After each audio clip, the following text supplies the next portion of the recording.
Good evening, and thank you for tuning in to the Conroe Independent School District Athletics Wood Forest Bank Stadium YouTube channel.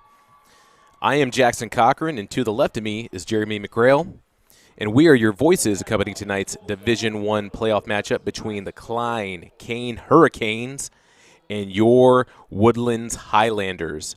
Now, this evening's game is playing tonight here at Wood Forest Bank Stadium, located in Shenandoah, Texas. And Jeremy, the Woodlands have advanced to the second round for the first time since 2019. How's that feel? Yeah, great season for the Woodlands, and thanks for bringing us in there, Jackson. Excited for this game tonight because, of course, with each round in the playoffs, the heat goes up just a little bit with each subsequent round that we play. So survive and advance, and it should be tough this time of year. And tonight, have what should be a very good football game between Cain and the Woodlands here. The Hurricanes 10-1 overall record against the Woodlands, so expecting some competition. Much closer game than what we saw last week against Nimitz, and you should expect that this time of year, Jackson. It's time to step up for the Highlanders and show what they've been able to learn kind of over the course of the season. We've talked a lot about their earlier season games against North Shore, Lamar, and New Caney, and the tests that this Highlander team got against those early opponents. And tonight's where they need to come out, show what they've learned, and show that they've got that extra playoff gear. So that's what I'm looking for initially here tonight. Well, it's been a very, very crazy journey this year for the Highlanders. And last week when we were just covering this game, it was one of the wildest that we've seen here so far just because of the wind and the rain just coming and going throughout the night. And one of the things that the Woodlands has done a lot this season has relied heavily on the pass, and they kind of reversed the narrative last week by relying heavily on the run, especially with Arquez Gomez running for 97 yards and having 4 of those scores. That's right. They came out really running Gomez last week early, as you mentioned, getting those 3 touchdowns. Kind of opened it up a little bit later on in the game and started working the pass, but definitely came out with the intent to pound the rock behind that big offensive line for the Highlanders. They haven't had to do that a ton this year, but obviously, as you just mentioned with the conditions last week, a lot of wind, and of course the sky just opened up on us immediately pregame there. So Woodland's taking advantage of those conditions and just saying, hey, we've got the line that we can get behind and run the football if we have to. So it was good to see the Woodlands kind of come out and do that, get physical, show that they have that ability. And tonight, I believe we're going to see a lot more of that because this Cain defense is going to be good enough physically to challenge the Woodlands in that way and force them to use everything that they've got in their cupboard in terms of the run, the pass, and kind of those spread formations, and also probably some tighter power formations that we'll see to kind of get the run game going, and also looking to see if Matoyer gets more involved with his legs tonight to try and give Cain's defense another wrinkle that they need to respect and something else that they'll have to monitor, because I do think it'll be that kind of game for both teams, both Cain and the Woodlands, where whatever they've got to use tonight, because it's going to be one of those types of games. I expect a 4-quarter football game. And so that's what I'm looking for. And one thing that's impressive about this Cain program is we were just talking about this offline right before we came on our stream, but only opened 5 years ago in 2017, and already they've kind of come into instant riches, you could say, as a football program, just immediately relevant, given that they inherited some established areas there in the Northwest Klein area, located just off of 249 in Spring Cypress out there, Northwest Klein, as you head towards the Tomball area. So established area. They pulled some neighborhoods from both Klein High School and Klein Oak. So they've been able to hit the ground running as a program. And you were like you were saying, we were talking off air, and the fact that, going to go back to Matoyer for a second, he, as a junior, he's led the district with majority of passing yards and passing touchdowns, and just the amount of arsenal that he has to his offensive weapons. But now I want to move over to the Klein Cain defense. Just last week alone, Klein Cain had 9 sacks in a playoff game, and 3.5 of those were from Tyler Edwards. Yep, and I believe we are going to cut to some sponsor commercials here real quick over the radio, but we'll come right back to you.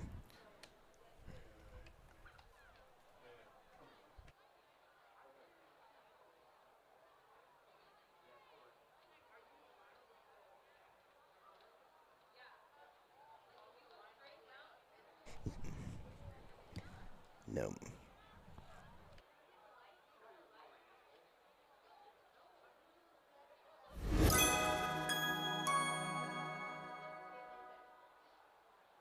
For over 40 years, Wood Forest National Bank has proudly supported the youth and schools of this great community. Our bank has grown through the years, and Montgomery County is our home.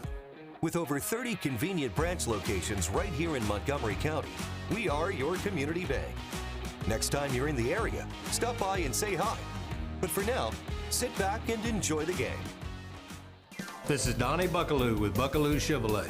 After 2.5 years, I'm proud to say we have new Chevrolets in stock today and are receiving new inventory daily. At Buckaloo Chevrolet, what you see is what you get. We don't charge market adjustments or added equipment you don't want. The price you see is the price you pay, so don't pay over MSRP. On I-45 in Conroe or shop BuckalooChevrolet.com. It's a better buy at Buckaloo.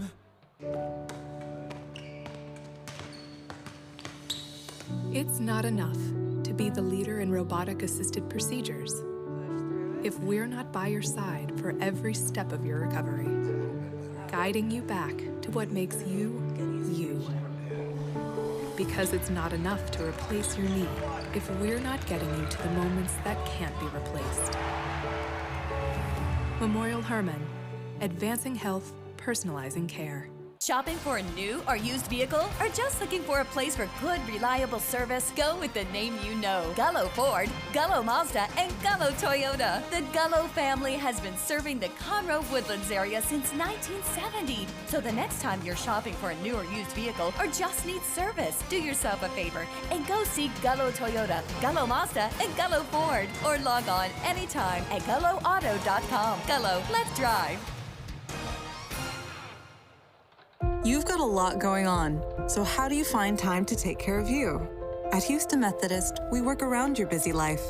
There's same-day visits when you're sick, online scheduling with specialists, access to all your records through MyChart, and video visits 24/7 if you need urgent care. Bringing you Houston Methodist's expertise, wherever, whenever you need it. That's the difference between practicing medicine and leading it. Houston Methodist, leading medicine. Thank you to our sponsors who are allowing us to bring this to you tonight here on our YouTube channel. Jeremy, before we had to pause for a little bit of those sponsorships for the night, I was talking about Matoyer, just his arsenal of offensive weapons, and just the fact that I was mentioning Klein Cain being able to sack Cypress Ranch last week 9.5 times. Got to see what the type of test that they're going to be putting up against Matoyer, especially whenever he's just in the pocket, and how, if he's actually going to get a little scared running for his life, or is it this offensive line for the Woodlands going to hold up and defend their number one QB1? Yeah, absolutely. That's a really good point to bring up, Jackson. And when you get to the later rounds in the playoffs, especially, it becomes a game in the trenches. It's like there's the saying from boxing that matchups make fights. And that's exactly what applies in the state playoffs, especially as you move on to the deeper rounds and you get more comparable opponents like these two playing one another, that where the physical matchups are even enough on both sides to where all that stuff becomes a really big deal. And I think we're going to see that tonight. Really interested to see that matchup of the Klein Cain defensive front against the Highlander offensive line and vice versa on the other side. I think it's all going to be very intriguing to watch on both sides of the ball. In just this Woodlands defense, you could see it all season. They've been well-conditioned just because of how fast-paced the Woodlands offense just gets down the field and scores, and the fact that that defense is staying out there a whole lot longer. They had a big test against New Caney earlier this season, and now with the Klein Cain Hurricanes, you have Yemi Adelake, and then you also have Jalen Smith, who are just two of their top guys who just possess the ball and get down the field and score. Yeah, I think you have to say for the Woodlands tonight, it's going to start with defending Adeleke in that running game for the Hurricanes. Looking at the Canes statistically, it's like they've got nearly 3,800 yards on the ground this season, just shy of that. It's like 3,700 something, and 44 touchdowns rushing compared to, I think, 12 or 13 touchdowns passing. So on paper, the order of business, at least up front, appears pretty clear for the Highlanders. It's like they've got to start defensively against that run, doing the best they can to limit Adeleke and then kind of deal with the rest of the offense from there. But one thing the Woodlands can't afford is to allow Adeleke to come out here and do whatever he wants, and for Cain to establish themselves up front with their offensive line against the Woodlands defensive front. So as the Highlanders start this game tonight, that's an early matchup to watch out for on the first Cain possession, is just how the Woodlands is stacking up in the defensive front against that offensive line for Cain, because I think that'll tell you early on, a lot about how this matchup could ultimately play out. And one thing I'll mention here, the Woodlands is gathered there on the sideline behind their inflatable, about to run out. Klein Cain's already run out here tonight. Now, don't forget about talking about the Stone of Destiny down there that each player has to have before they run through that tunnel. Oh, that's totally your line, Jackson. Well, I'm just saying it's the Stone of Destiny, and it's been here for the Woodlands for many, many years. I'm still trying to figure out the mystery behind the Stone of Destiny, and I wish that someone could please tell me what is going on with the stone.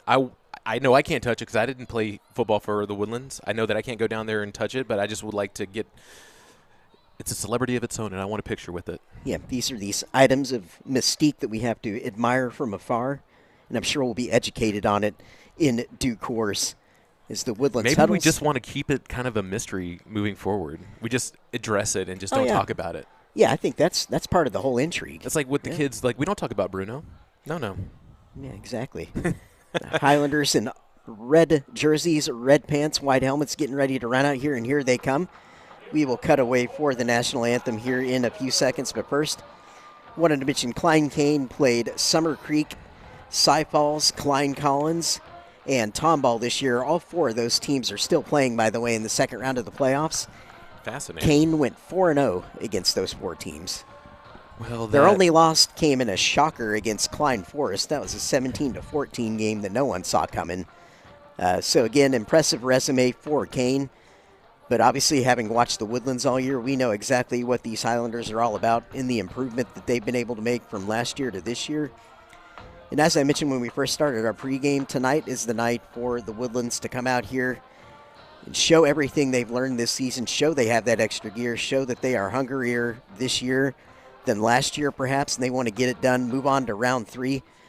But as always in the state playoffs, you earn every bit of it, and the teams are lining up here now for the national anthem. So, Jackson, why don't we cut away for that here momentarily, and then we'll be back with you for the opening kick after this. Sounds good.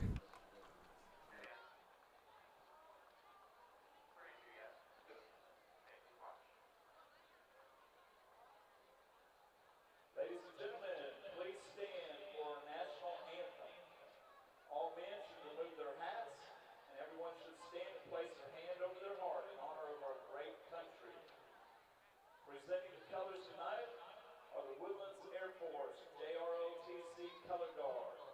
Commanding the color guard and carrying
Thank you so much from the Woodlands High School band playing us the national anthem. Jeremy, you fired up or what? I am. This is awesome. I love the state playoffs. Been watching it for most of my adult life, or all my adult life. Yeah, most of my entire life. And it's just incredible every year, the finality that this time of year brings in terms of, yeah, you win or it's time to air up the basketballs. And, you know, neither one of these teams is ready to start playing basketball, so they're going to give this everything they've got. As the captains line up here in midfield, ready to walk out. We'll figure out who's going to get our first ball here tonight, Jackson. Always an intriguing first bit of strategy that falls into place right off the bat here. And as I could see from right now, basic routine gentlemen that you've seen majority of the season going out there as your captains. You have Cooper Stark, you have Branson McShaffrey, Mabry Matoyer, Brady Carlin, and number 5, Jacob Pondent. So 3 Stark, 4 McShaffrey, 5 Pondent, 7 Matoyer, and 8 Carlin. Yep, the officials are about to do the coin toss here, and we will let you know who is getting the first ball. Again, the Woodlands red jerseys, red pants. Klein Cain wearing white jerseys, white pants with silver helmets. Welcome to your area round playoff game. Go ahead and take hands. Referees are hot mic'd tonight. So we can get a little bit of the commentary on the field. Klein Cain has won the toss and has elected to receive. Good luck tonight, gentlemen. All right. So the Woodlands is going to get the ball in the second half. Klein Cain wants to strike first. Yep, wanted to try and establish their tempo in the running game, so we'll see how that works out, if they come out running or if they try and throw a little surprise towards the Highlanders. Scott Starzyk, sophomore phenom kicker for the Highlanders, going to put the ball down and get us started here tonight. And, of course, since you're all listening here tonight, the Woodlands will be kicking to the south end zone to start here. Right to left as we're looking at it here in the home press box. Left to right, rather. Thank you, Jackson. My other right. Yeah, it's okay. And the ball is actually marked on the left hash, and we know the Starzyk likes to favor the left side of the field. And here is Starzyk going to send it towards the south end zone. We'll see if he just puts his foot through it here. And number 7, Patrick Pooch. It's a pooch kick.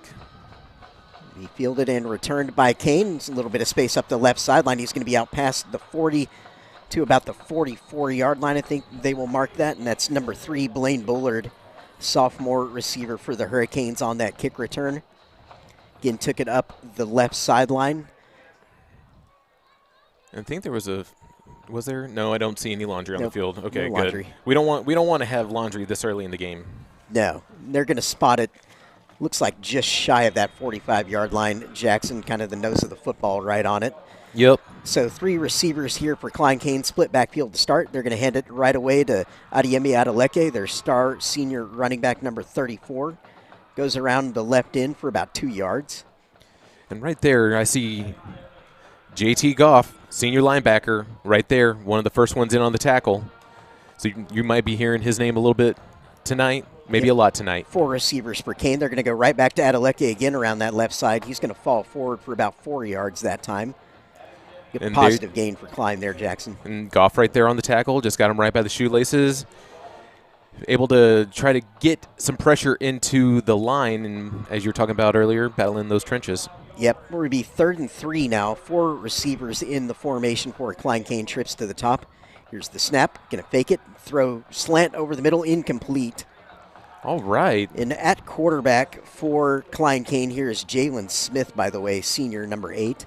So they were going straight into the middle of the field, and it was just tight coverage all the way by Brady Carlin, just able to defend his man, keeping an eye on the ball, broke it up. I was expecting another run by Cain, but fooled me on that one with the play action. Yep, Cooper Stark back deep as the lone return man for the punt. So great job by the Woodlands defense getting off the field after a couple of positive plays and nice starting field position for Cain on that first drive. Nothing wrong with the 3 and out. Clean punt away by Cain. Nice spiral on it. Stark's going to field it cleanly. Going to run around the right side. Going to get to the 30 and then kind of close to a horse collar, but I don't believe a flag has come in. There's no flag. Yeah, it was awfully close to being a collar, and they're going to mark Stark out at the 30, so the Woodlands is going to start its first possession of the night on their own 30-yard line. So we'll see what Matoyer and the Highlander offense have in response here, Jackson, after that opening stop from the Highlander defense. I have to give it to the Highlander defense, especially just they are lining up with three just defensive linemen and just bringing one linebacker. It's either going to be on the left or right side, obviously. Just being able to usually bring 4 men. Motion across the formation. Matoyer is going to keep it and go straight up to the middle. Quarterback power. He's going to barrel forward for a first down run. Right away going to get out over the 40 to the 41-yard line. So physical play by the Highlanders to start. They brought motion across the formation there. It was a shotgun 3 wide. Matoyer keeps it. And he was following just Colton Siraki right there, just following his lineman and just getting right there. 4 receivers in the game for the Highlanders, 2 to each side of the formation. Matoyer, quick pass out right. Cain was all over that. Yeah, Patrick Rabel was the intended guy. They were trying to do one of those kind of a bubble screen, playing in the flat, just quick pass. Yep, quick throw out to Rabel, but yeah, Cain was on his back like as he was trying to catch that. That was E.J. Young, kind of had a little jump on it. He was keeping an eye on Matoyer. Yeah, Patrick Batiste on the coverage there for Klein Cain, senior DB. 4 wide in the formation for the Woodlands, 2 receivers to each side, 2nd and 10. Williams motions into the backfield. Quarterback power again, right side. Quarterback sweep, rather, Matoyer. He's only going to pick up about a yard, so that's going to bring up a 3rd and 9. We've got 10:27 on the first quarter clock. No score here yet from Wood Forest Bank Stadium. Just right there, it was just another quarterback keeper, just following the lineman, following his blockers, just couldn't get anywhere, especially trying to sweep it out, and just instead of taking the tackle, Matoyer just trotted out of bounds. Yep. Yeah, quarterback sweep out of that 4-receiver formation. Now the Woodlands is showing split backs in the backfield, 3 receivers on 3rd and 10. Now they're going to motion them out, empty backfield, 5 wide look. Matoyer back to pass. Pressure, they're going to throw a screen underneath to McShapery. But Klein Cain appears to have it stacked up there, and so McShapery can't go but a couple of yards there. So defensive stops for each team to start here, Jackson. So here comes Starzik on to punt for the Highlanders. Yeah, just right there I saw after they emptied the backfield, they were bringing 3 men, and it was getting some pressure early over on Matoyer, and was able to get it to his receiver, but only 3 yards on that. Yeah, Cain doing a good job of closing the ground in behind that gap that was created up front where the Woodlands tried to set up the screen. It's a high punt. It's going to be fair caught by Cain. Okay. And Klein Cain will start their 2nd possession of the night. Looks like on their own 19-yard line. So successful job by Starzik to flip the field position there. Give the Woodlands defense a good starting position. Came up with a 3-and-out on the first drive of the game. They'll try and repeat that here. Again, it's going to be all about defending this run against Adeyemi and the Klein Cain ground game that's produced at such a high level this year. 3 receivers in the formation.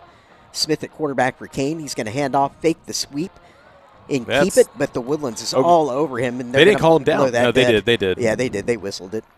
Yeah, Smith tried to run out of there, but the Woodlands was all over him in the backfield. 2-yard loss. Blown dead there in the backfield, as it should have been. Forward progress, well stopped there. Highlanders not fooled by that zone read action. And Blakesley was one of the guys in the backfield. Yep. So 2nd and 12 here. They're going to go quick. Adeyemi up the middle. Has a little bit of a gap there. Was nearly off to the races. He's going to be out to the 28-yard line, so it's going to bring up a 3rd and 2 about. That 9-yard gain there by Adeleke. And Kratt was right there on that tackle. He was able to just get him at the feet. Yep, 3rd and 2. Here's the run up the middle. Adeleke again. The Woodlands stacks it up. Bringing that Where's blitz. The spot?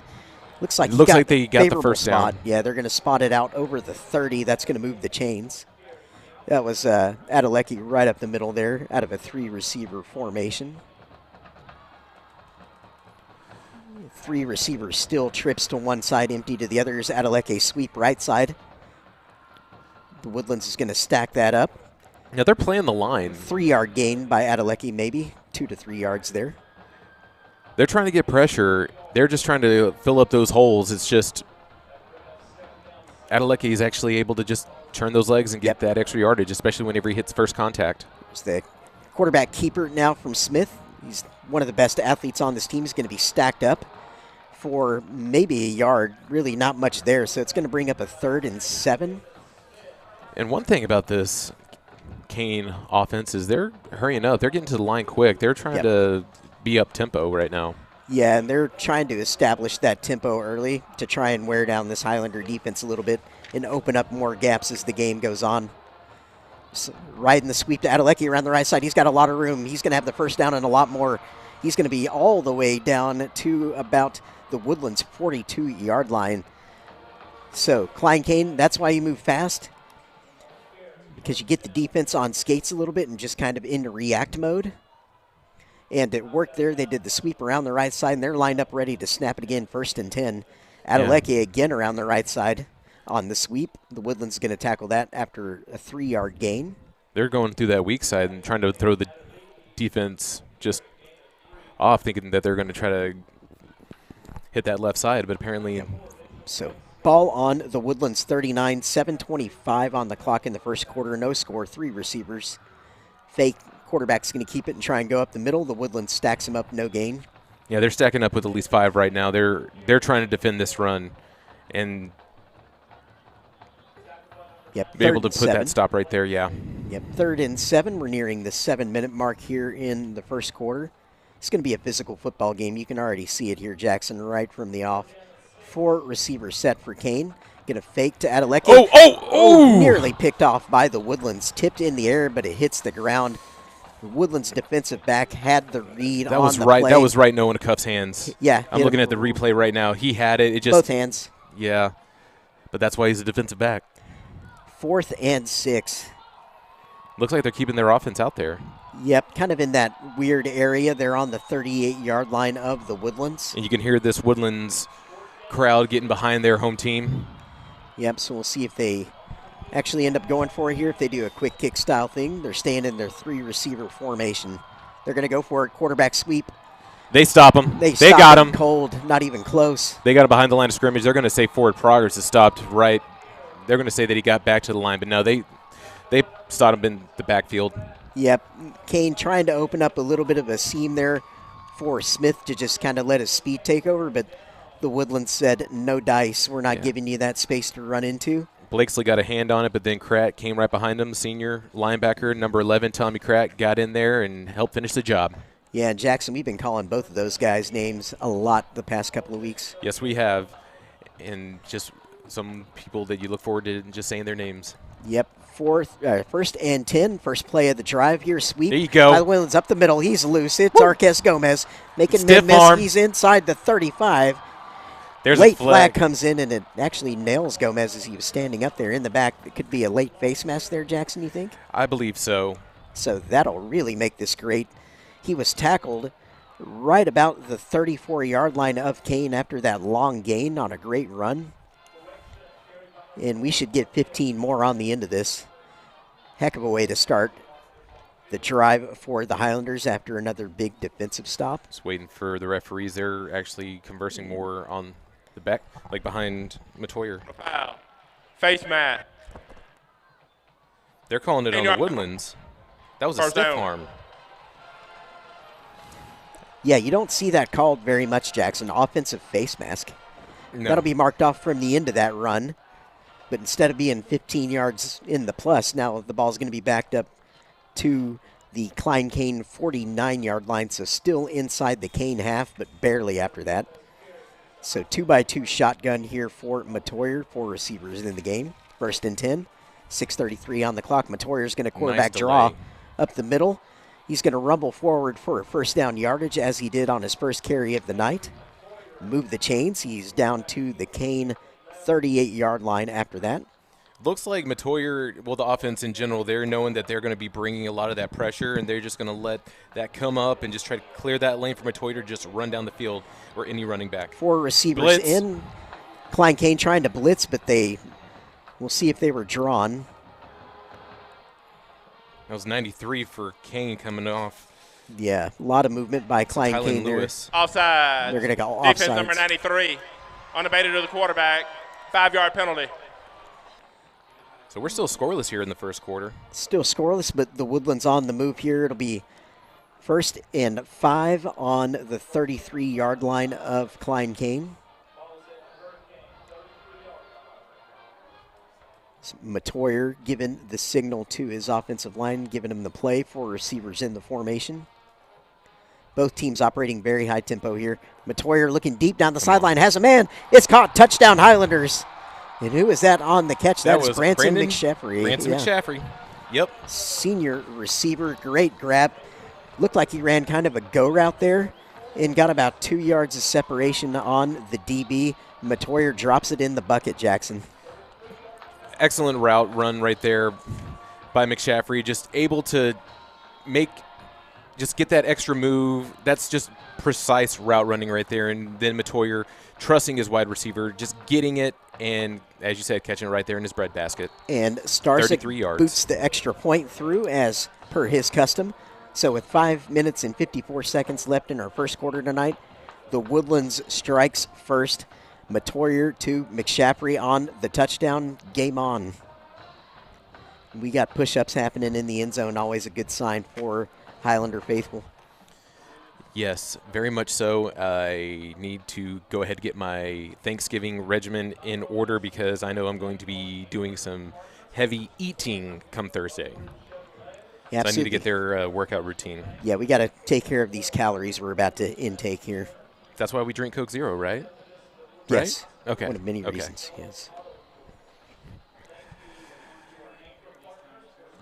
Yeah, this just feels already, Jackson, like a proper playoff game, just the tempo that both teams are playing at, fast pace.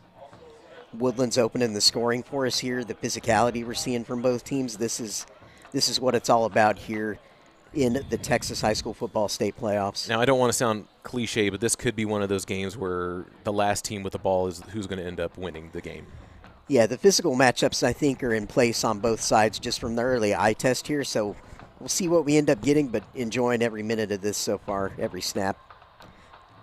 Starzyk sends the ball deep this time. It's going to be fielded by Klein Cain.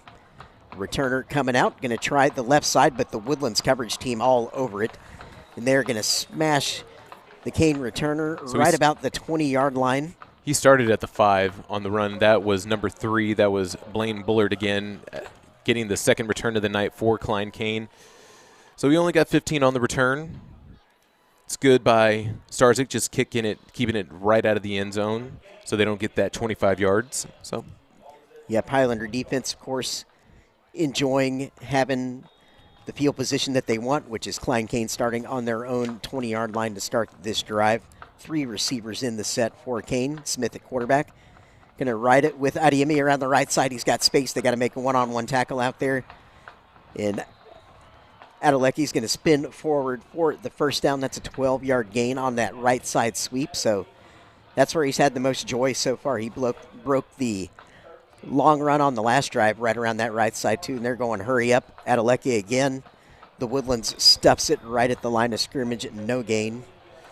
That was looks like actually Jacoby Mitchell is playing a little defense tonight. No, I'm sorry, that was Jacob Pondent.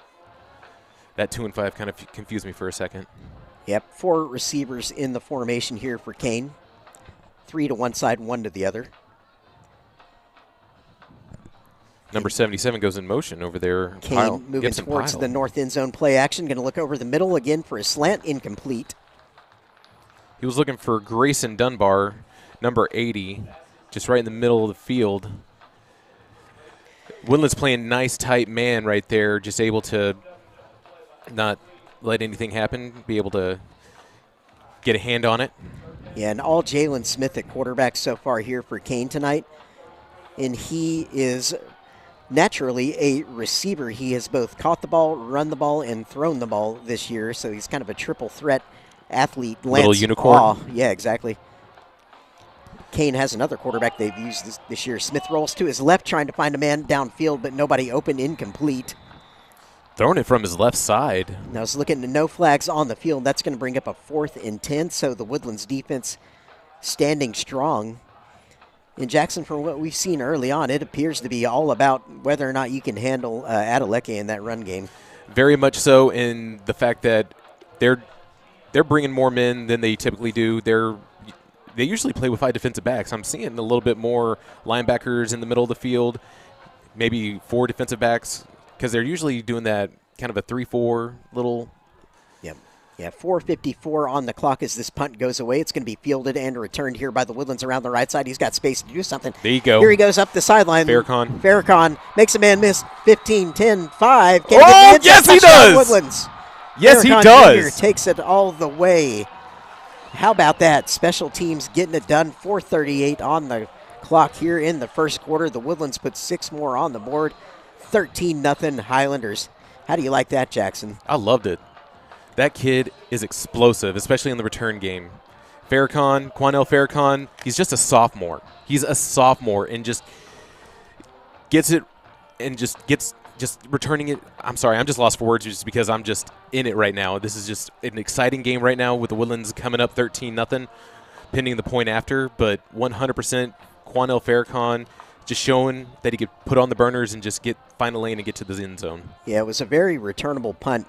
Cain kind of kicked a low liner of a punt there that got to Farrakhan Jr. and plenty of time for him to catch the ball and pick his lane around that right side, and he just made a great run back, had to make a couple of guys miss along the way. It wasn't just handed to him there, did a great job of making the people miss that he had to. I'm ready for the replay right now. Showed some power here at the end of the run. We've got the replay now on the screen inside Wood Forest Bank Stadium here. So he went 60 on that.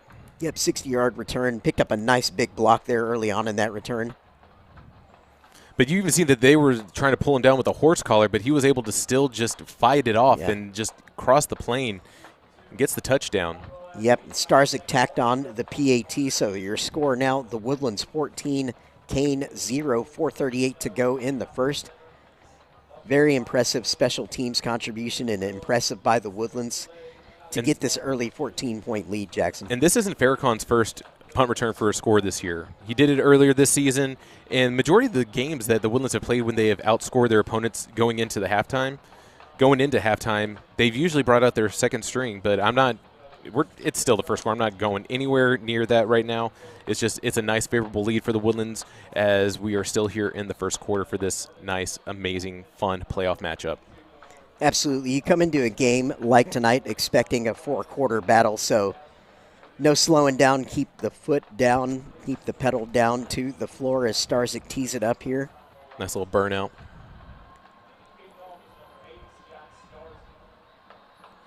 So he's kicking it off straight in between the hashes. Right through it, and it's going to go out of the back of the end zone. Cain says we don't want any part of trying to return that. And there is a little extracurriculars going on after the play.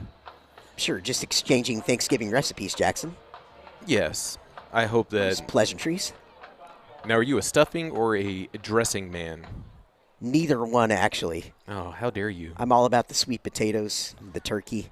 All right, do you like marshmallows or do you like... Marshmallows. No, I can't. I know. I can't with you right now. I know. Woodlands lined up with 4 right now. Yep, Cain, Adeleke around that right side again. He's going to pick up about 5 yards. Makes you wonder if they're going to try to keep anybody in the flat over there since they've been favoring that right sweep right now. Yeah, that's been the play for Cain here so far tonight where they've had most of their success, that right side sweep. They're going to go right back to it. They see something they like over there. About 7 more yards, first down for Cain. Yeah. 4:15 on the clock as the chains reset here. And they're still sticking with that up-tempo, trying to just keep the Woodlands winded. Yep, James Clancy is the head coach for Klein Cain. So they go quick again up the middle this time to Adeleke. Going to be stacked up for maybe a yard, maybe half a yard. Not much of a gain there. See Brady Carlin get in on the tackle. Yeah, Cain's trying to keep the Woodlands honest by running up the middle occasionally, but the up the middle stuff really isn't working, Jackson. It's all about the perimeter. It's about getting the outside. around that it's outside the tackle box. So, yeah, there's your adjustment for the Woodlands to make as the game goes on. Now they're lining up with 5 men up front right now. Motion across the formation. Oh, ball comes out. Ball on the turf. Let's see if the Highlanders can get it. They got it. They got it. Highlanders football after the fumble. That is Tommy Kratt with the fumble recovery. Yep. Covered by the Woodlands. Jalen Smith was riding the handoff in there, tried to pull it, but the ball just kind of came out, just popped straight up in the air, hits the turf. So the Woodlands with a massive momentum opportunity Looking here. for a little RPO action, a little option right there. Yep. And that was 23 Caleb Phillips on the beginning, but just able to get him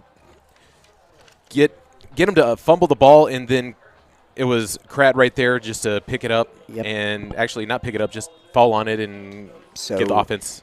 Here go the Highlanders on the 36-yard line of Cain after that recovery in Hurricane territory. Matoyer sweep, has space, going to run around the right side to the 20 to about the 17-yard line where he'll be ushered out of bounds. First down carry for Matoyer, so all 3 times he's carried the ball here tonight, Jackson. 3 carries, 3 first downs for Matoyer. And again, ball spotted on the 17 of Klein Cain, 3:22 on the first quarter clock. And it's smart on Matoyer just trying to get out of bounds, not trying to go for the extra yardage. He knows what's on the line. He knows that it's just get out of bounds. Don't need the extra yardage. You already got the first down. Huge opportunity for the Highlanders here. They need to capitalize. Motion across the formation. Get a flip it on the fly sweep. That was Jason Williams. Going to pick up about 4 yards on that carry, it looks like. Bring up a 2nd and 6. Ball's going to be spotted on the 14-yard line of Cain. This will be near the 3-minute mark remaining in the first quarter here tonight. The Highlanders up 14-0 on the scoreboard, looking for more, Jackson. I'm hoping they're looking for more. They better be looking for more. They're in the red zone right now, looking to have to punch take advantage of the opportunity after the turnover. Exactly. Got to. Matoyer with the snap. Going to go around the left side. QB keeper going to dance out to the left. Going to spin forward close to the first down. Yeah, maybe he's just a yard shy. Yeah, they're going to mark him down on the 9, and the line to gain is the 8. So actually, he's 2 yards shy. No, yeah.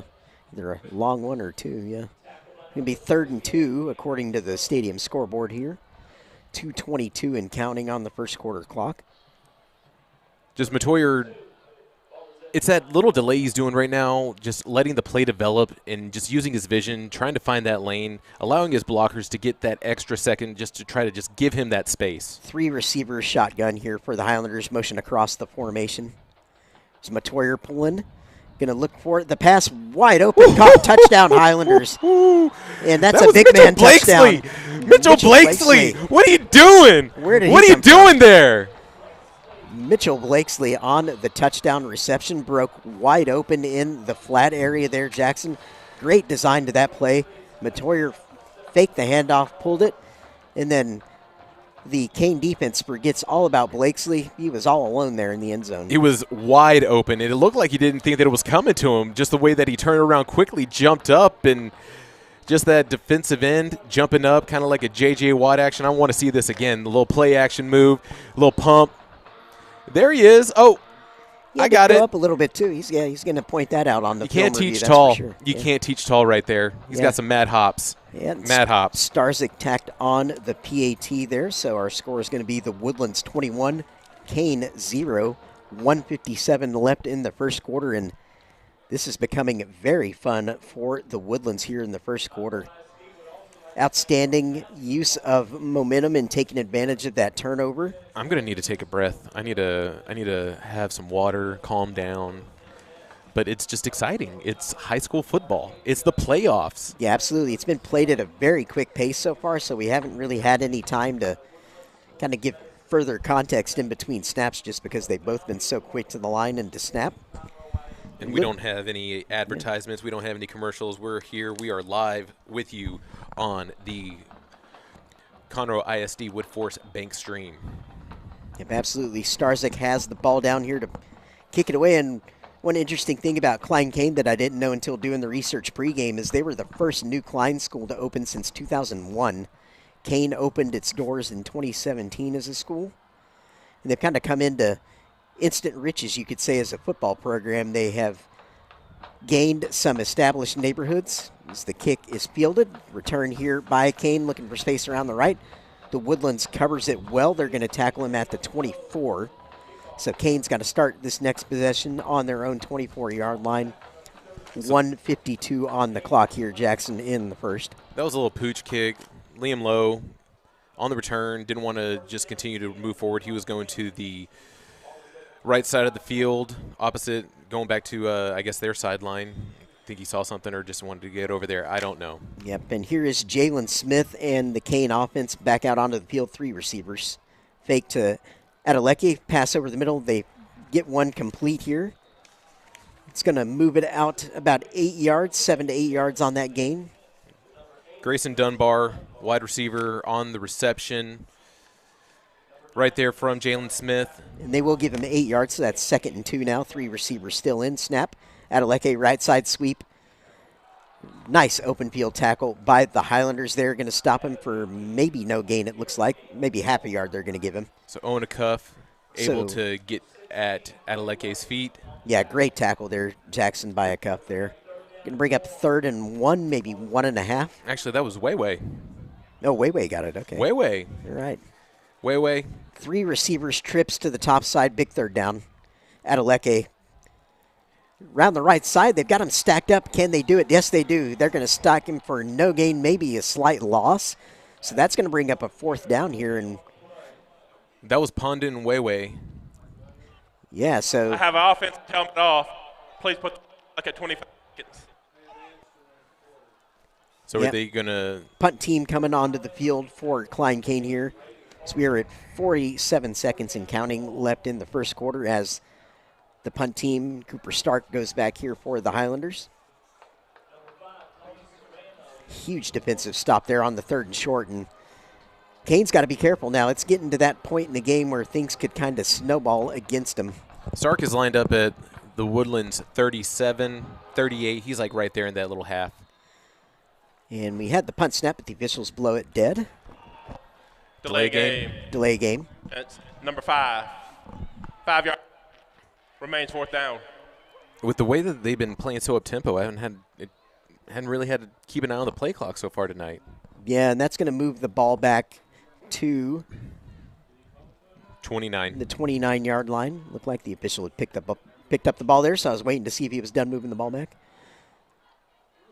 Yep, so Cain punting from their own 29 with 23 seconds left in the first quarter. The Woodlands up 21-0. And they're going to have good field position again, or should have good field position. We're starting to get a little rain out there.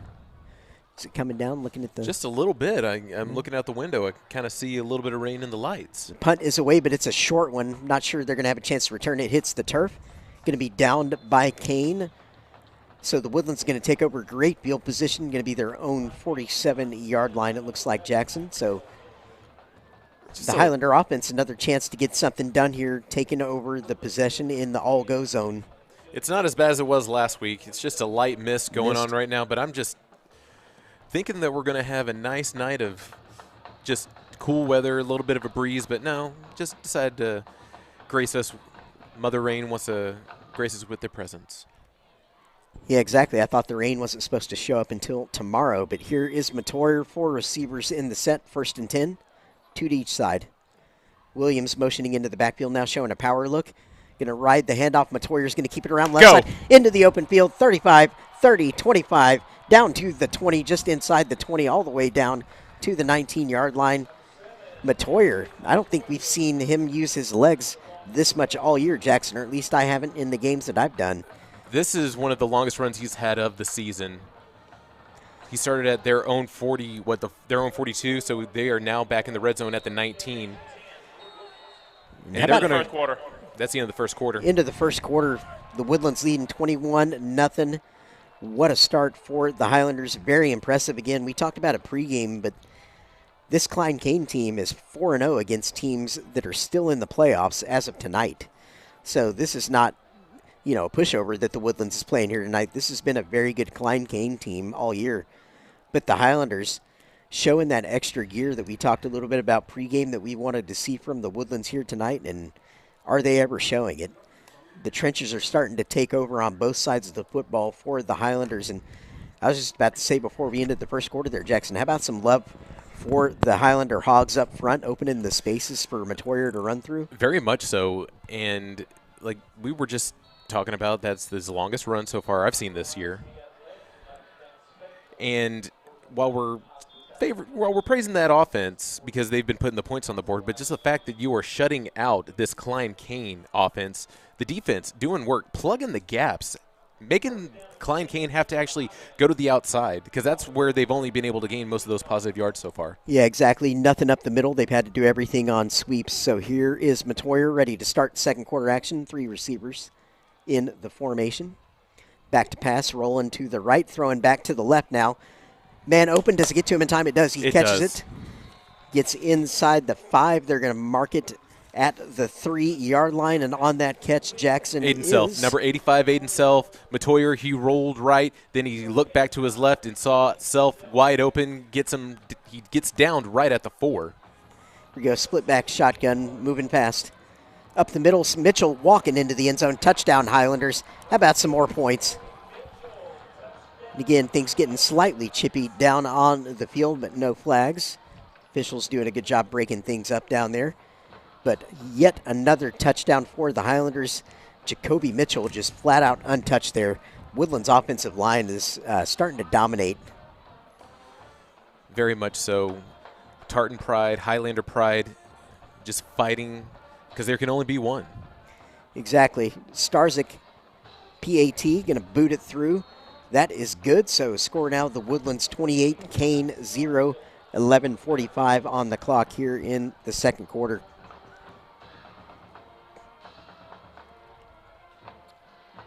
Yeah, Jackson, very impressed by the Woodlands' ability to take advantage of the opportunities they've had early in this game to get some control on the scoreboard, get that distance that means so much in playoff time. Obviously, the game far from over, and the Woodlands is going to keep going, but anytime you can build this kind of advantage, especially early in the game, yeah, huge. Well, just starting off, they had that 3-and-out, just like Klein Cain did, and since then, touchdown pass. Then they had the special teams touchdown. Then they've scored on every single drive since that first 3-and-out. Yeah, I have to think the Cain sideline is a bit shell-shocked at this point because it started off as, physical kind of cagey game between the two defenses on the opening possessions of the game. But ever since the Woodlands hit that first touchdown pass, I believe to McShaffrey was the first score of the game to open it up 7-0. And the Hurricanes have only allowed 24 points in a game once this season. We've already surpassed that with the 28-0 score right now. Yeah, and that 24 allowed was in the very first game of the year against Humble Summer Creek. Kick deep, fielded by Cain. At the 2. Yeah, it's Bullard. He's around the right side. He's into space. He's going to be out to the 35. They're going to mark him down around the 36. I have to give it to Caleb Phillips, not quitting on that and just bringing him down. Yep, good effort there. That looked like it could go for a lot more than it did, actually. So much so, just because it looked like a scrum going on, and that was Bullard able to fight out of there. Just starting off from the 2 and getting to the 36, 34-yard return. Yeah, and with the teams having flipped ends of the field after the first quarter, Cain is now the one moving towards the south end zone. The Woodlands scoring into the north end zone a second ago with Mitchell. 3 receivers in the set here for Cain. Going to be pulled by Smith, going to roll left. He's going to just keep this one, has a little bit of space. Going to skate around that left side, Jackson. So they had number 5, Jacob Pondit, spying him. Because you saw Pondit, he was just pretty much midfield, and after he saw Smith running with it, he was just on him, like me on that Thanksgiving turkey. Yeah, 9-yard gain there, so it's going to bring up a 2nd and 1. The ball's on the Cain 45-yard line. 3 receivers snapped. Ball on the ground. Drop. Yeah, Adeleke just had to fall on it there. Is it still coming down a little bit? It's finally dying down some, so it could be a little slippery on that ball. Yep, so it's going to bring 3rd and 4 after that loss of yards on the bad snap. 3rd and 4, rather, on the scoreboard. Right at 11 minutes to go in the second. They're getting a little bit of change from Coach. They're calling him. Split backfield, 3 receivers. Smith trying to pull it to pass. He's under heavy pressure now. Pondit is all over him. Doesn't get him, but wow, he is under a lot of pressure. Throwing it away. Interception! Interception! That is Steele Herndon, I believe. Yes, that is Steele Herndon. And the Highlanders forcing yet another turnover, going to start on the 13-yard line of Cain after that interception. Well, Pondit's still on that spy. Smith just was at the 15 throwing the ball away. You knew that if he threw it away, it was going to be intentional grounding. So he just threw it up there, and Herndon right there gets the interception and gives the Woodlands excellent field position. And it is officially avalanching on Klein Cain at this point. And again, the Highlanders put the foot down, keep it going. Do not stop, keep putting those points on the board. Going to come out in a bunch set here, it looks like on first down, 4 receivers. 2 to each side of the formation. Matoyer going to flip it, jet sweep. Farrakhan around the left side, he's got the space, turns the corner, touchdown Highlanders. Into the end zone, finds his lane, and it is all Highlanders here so far tonight. We came in expecting a close game, and I'm having to blink a few times looking at the scoreboard, which now reads 34-0 to the Woodlands. Wow. Correction, that was actually Jason Williams. It's a mistake. It's all good. That Optical illusion? That 6 and that 0, they can be a little bit tricky from looking all the way down on that press, from the press box to the field. But, yes, nice little sweep over to Williams and just gets in the end zone untouched. Yep, and Starzyk boots through the PAT, so that'll take us 35-0. 10:33 on our second quarter clock here, Jackson. Yeah, I'm watching the replay.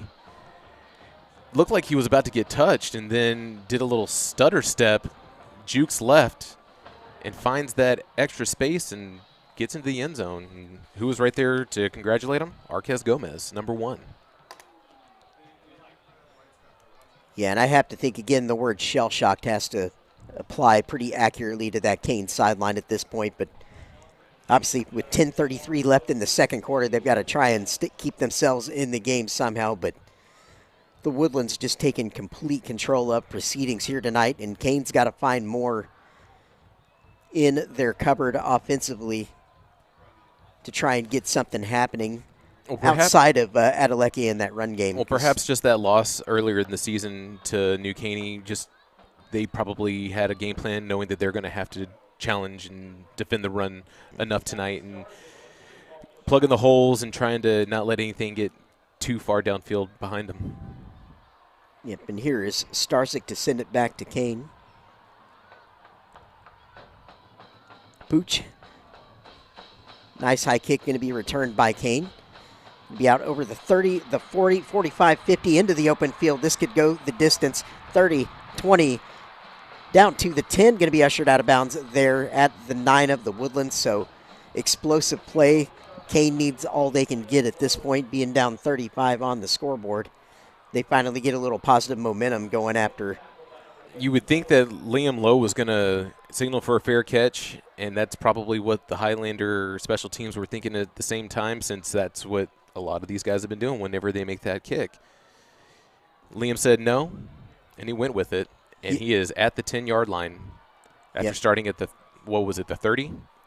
Yeah, by far the best field position of the night for Cain. 1st and 10 from the 11 here. Adeleke around that left side. Going to be stacked up, no gain, or maybe half a yard. They're going to spot him at the 9. So big goal line set for Klein Cain, trying to capitalize on the nice kick return. Woodlands stacking the box. Throwing into double coverage. At the line of scrimmage, incomplete pass, 3rd down. That was instantly, the play was still going whenever they started I was to talk. about to say, they came in hot on that one to declare that incomplete. It was, but yeah, they really came in quick there. 3rd and 9 down the distance. I thought you have to let the play develop. Yeah, unusual. 9:55 on the clock here, second quarter. Clock stopped. 4 receivers in the set for Cain. Smith going to go left side, pull the handoff. And is that caught? It is. Touchdown, Cain, their first points of the night, and that's sophomore Blaine Bullard on that catch, number 3 for the Hurricanes. Finally on the board here tonight, 35-6. That was the best throw of the night from Smith so far. Faked the handoff around the left side to Adeleke, pulled it, and then threw what looked like an out route to Bullard. From what I was seeing on that, had Brady Carlin on the coverage, just try to jump it a little early, and that was almost blocked by the special teams. Yeah, PAT is good for Cain there quickly. So Hurricanes, Looked like Aiden Self 7. almost got a hand on it. The Woodlands 35 on the scoreboard. There's 9:49 to go in the second.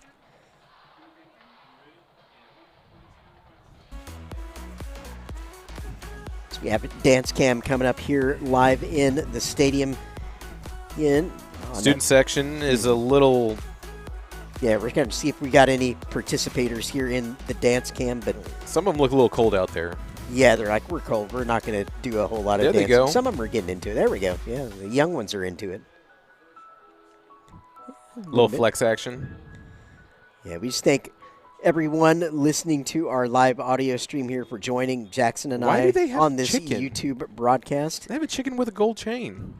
A green chicken with a gold chain, no less. Well, this is going to be the first time we're actually going to get to see the Woodlands return a kick tonight.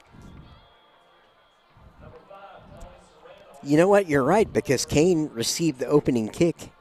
In case you missed that part early in the game, Klein Cain received the opening kick. So the Woodlands will receive to start the third quarter.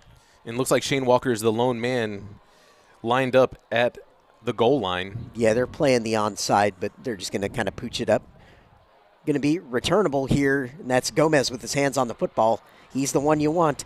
Up the middle, out over the 42, close to the 45-yard line.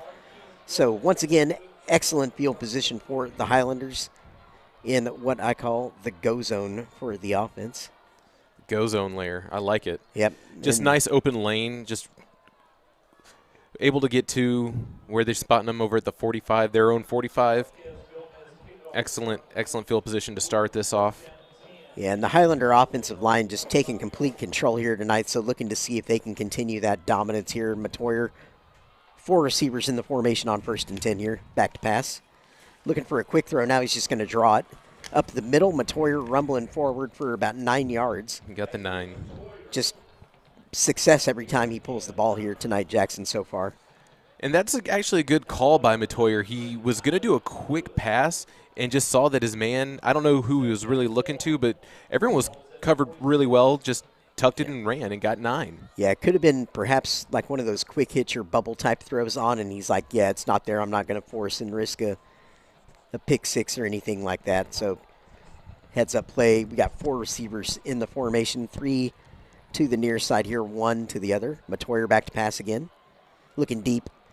Throw it down the seam. Wide open receiver, but overthrows him. I think that was Ethan Ooh, they King. want that one back. That was wide open. Yeah, that was Ethan King.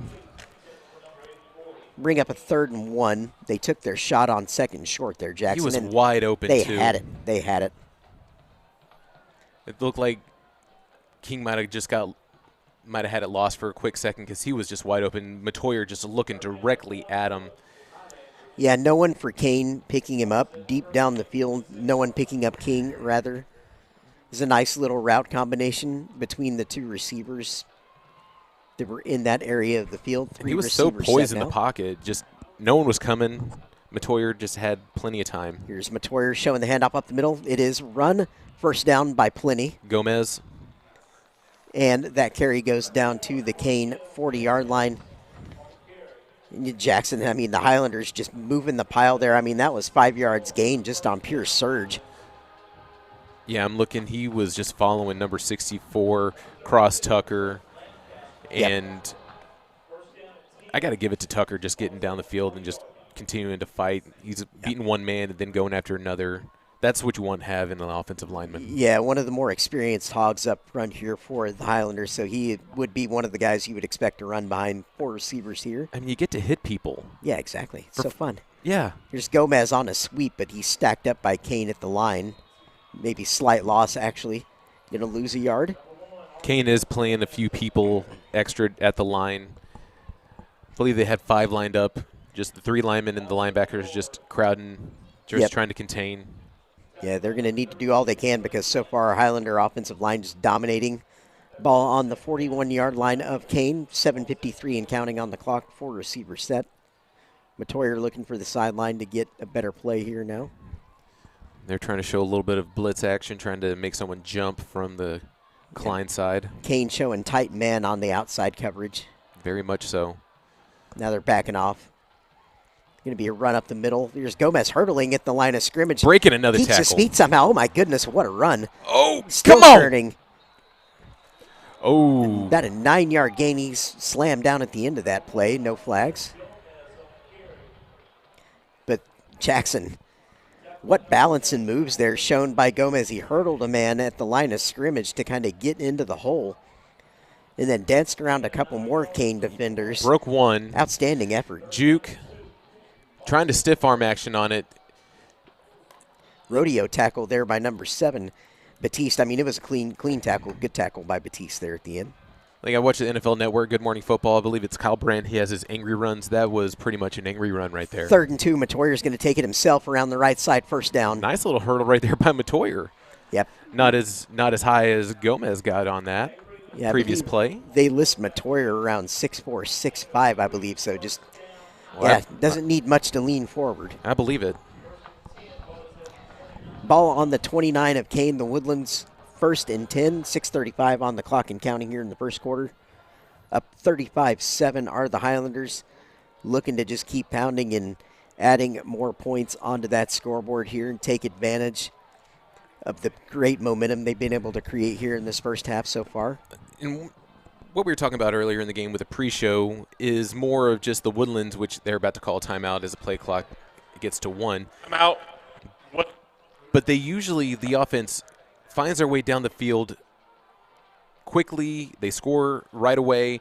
This is one of the longer drives of the night right here for the Woodlands. Just they've already have had possession for 3 minutes, and that's a little bit unorthodox for the way that this offense operates. And if you're going to try to chew up some of this extra clock since you have this nice of a lead, go ahead and do it. Just keep it in between the sidelines and just continue to burn clock. Yeah, Jackson, I think you mentioned last week, perhaps jokingly, but I think it was actually kind of maybe not that far from the mark that the Woodlands might average between 1.5 minutes and 2 minutes for their average time of possession on scoring drives this year. I think it's even less than that. I really do. I mean, it really has been a big play offense all year, just really thriving on getting behind secondaries, and then usually when Gomez or Williams touches the ball, and even Mitchell too, in the ground game, they're picking up huge chunks. Or even just whenever Matoyer, just one of the guys, just burns a defender and he just sees that home run pass. Yep, 4 receivers set here as play resumes. 1st and 10, ball on the 29. Williams is going to motion into the backfield, showing power look now. Matoyer's going to keep it around the right side, QB power. Going to go out of bounds after about 4 yards, it looks like. Matoyer just super busy with the legs here tonight. And getting out of bounds, being smart about it, not trying to fight for extra yardage because it's still plenty of time left in the game. You don't need to try to be a hero. You're just trying to get positive yardage. And you're getting over 4 yards of carry. You got the 4 yards right there. Nothing else you really need to do. Yeah, accounting for a mobile quarterback is a defense's worst nightmare. It's the toughest thing to defend. It's like you can come up with coverage plans and that kind of stuff, but when it comes to a quarterback that's a good athlete, that's just really difficult. Matoyer straight up the middle here. He's going to have a first down by plenty. Wide open lane, just running straight up the middle, Jackson. Nothing fancy. No, Klein Cain, they're trying to just send everybody, and that's what I'm pretty much seeing following they're just bringing everybody towards the box, like right whenever it snaps. They're showing some press. They're just showing tight coverage because they can't truly defend this run right now that the Woodlands have established. Yeah, 5:45 and counting left in the second quarter. The ball is on the Cain 16-yard line. Woodlands hungry for more here. 3 receivers split backfield. Handoff to Gomez. Right side is going to cut up the middle. He's just turning forward. Tough run. And he's going to gain about 6 yards there. Ball down to the 11. What's that? What were we talking about last week? The yards after contact, that yak? Yep, absolutely. We love the yak, yards after contact. Not to be confused with gack. Yep, or yards after catch, which is another form of yak. Did you ever play with Nickelodeon gack? I did not know. Okay. Maybe you aged out of that. We go 4 receiver sets. Going to be 2 to each side of the formation, at least to start here, as Matoyer signals into the play to the offensive lineman. 2nd and 5. Motion across here from Williams, showing power again. Matoyer pulls it. He can just run this. Oh, pulls it back to pass. Complete. Man miss. Touchdown, Highlanders. That was Williams. Williams. They're going to mark him out of bounds at the 1. Williams. They don't give him the touchdown. Sorry about that. For a second there, I thought Matoyer had lost his chance to just kind of walk it in. But he elected to step back, keep himself a passer, and was able to find Williams for that completion, Jackson. Well, they had Logan Clune for Klein Cain. He was playing that flat a little bit and keeping an eye on Matoyer, but then Williams was right there too. And he didn't get past the line of scrimmage. He dropped back and just... Matoyer snap. He's going to run straight up the middle. Plows forward. That's touchdown, Highlanders. Matoyer in for the quarterback keeper in the Woodlands. Just going to work it again. A little bit of extracurriculars after that play, but no flags. Playing till the whistle blows. Yeah, exactly. Officials doing a good job of just kind of separating players whenever that happens and not overreacting. Again, the Highlanders' dominance, absolute dominance with their offense against the Cain defense here in the first half. 41-7 on the scoreboard. Starzyk, PAT. He's been perfect so far tonight. Has he been perfect all year? I don't have the numbers, but I haven't seen him miss all year. I will get back with you as I get to the Google machine. And I really don't know how the Highlanders do this. I feel like every year there's an elite kicker that I'm seeing in a Woodlands uniform. And I know they have a long history at the position of just having ace kickers out there, and everything I've seen from Starzyk this year points to them having yet another in the pipeline. Of course, as a sophomore, he'll be here for a while yet. And someone that we might look forward to seeing on Saturdays? Yeah, I think based on what I'm seeing from just the leg power that he displays, yeah, I think he's definitely got that kind of potential in him. 4:38 left until halftime. The Woodlands 42, Cain 7, in case anyone is just joining us on this audio stream. Incredibly impressive display by the Highlanders so far here tonight. Starzyk tees the ball up. He's going to try and send it back. We'll see if he elects to pooch or try and just put his foot through it here. Kicking to the north end zone. Towards the north end zone, rather. Take a short run up, short pooch. Going to be returned by Cain. The Woodlands there initially. They're going to wrestle down the Cain returner at the 37. You didn't want to make the same mistake they did the last time they kicked it off. Yeah, exactly. It was a little bit of an okey-doke move there from Starzyk. He acted like he was going to pooch that to the right side, but then kind of curled his foot around it at the last minute to kind of pooch it to the left side. Kind of catch Cain a little bit flat-footed there, not knowing exactly which way he was going to kick that. So here comes Jalen Smith and this Cain offense back out for receivers. Motion across the formation. 1st and 10. Going to ride it in with Adeleke around the left side sweep. The Woodlands there, great open field tackle after that was about good a yard. from Way. Yeah, Way was all over Adeleke there. 4:20 and counting until halftime. They were trying to fool a lot with that option because they were just, Adeleke and Smith, they were just holding on to the ball together, just trying to. Yep, just riding it in there as long as they can. They're trying to get defenders to commit when they do that. Again, Adeleke going to go more up the middle, slightly left side for a 3-yard gain. And that's going to bring up a 3rd down and about 6. And you have to applaud just the defense just not trying to jump on the first move and just actually being patient, letting the play develop, and a long delay like that. Playing it really well. You got Yes. to play your gaps, not let anything open up. Ball on the turf. And Adeleke just has to fall onto that. We've seen that a few times here tonight from the Cain offense.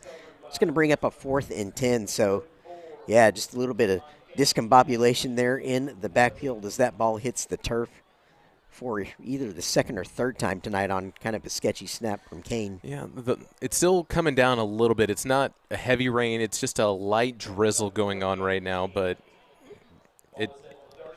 it's a spritz. It is a spritz. It's refreshing, like a junior mint.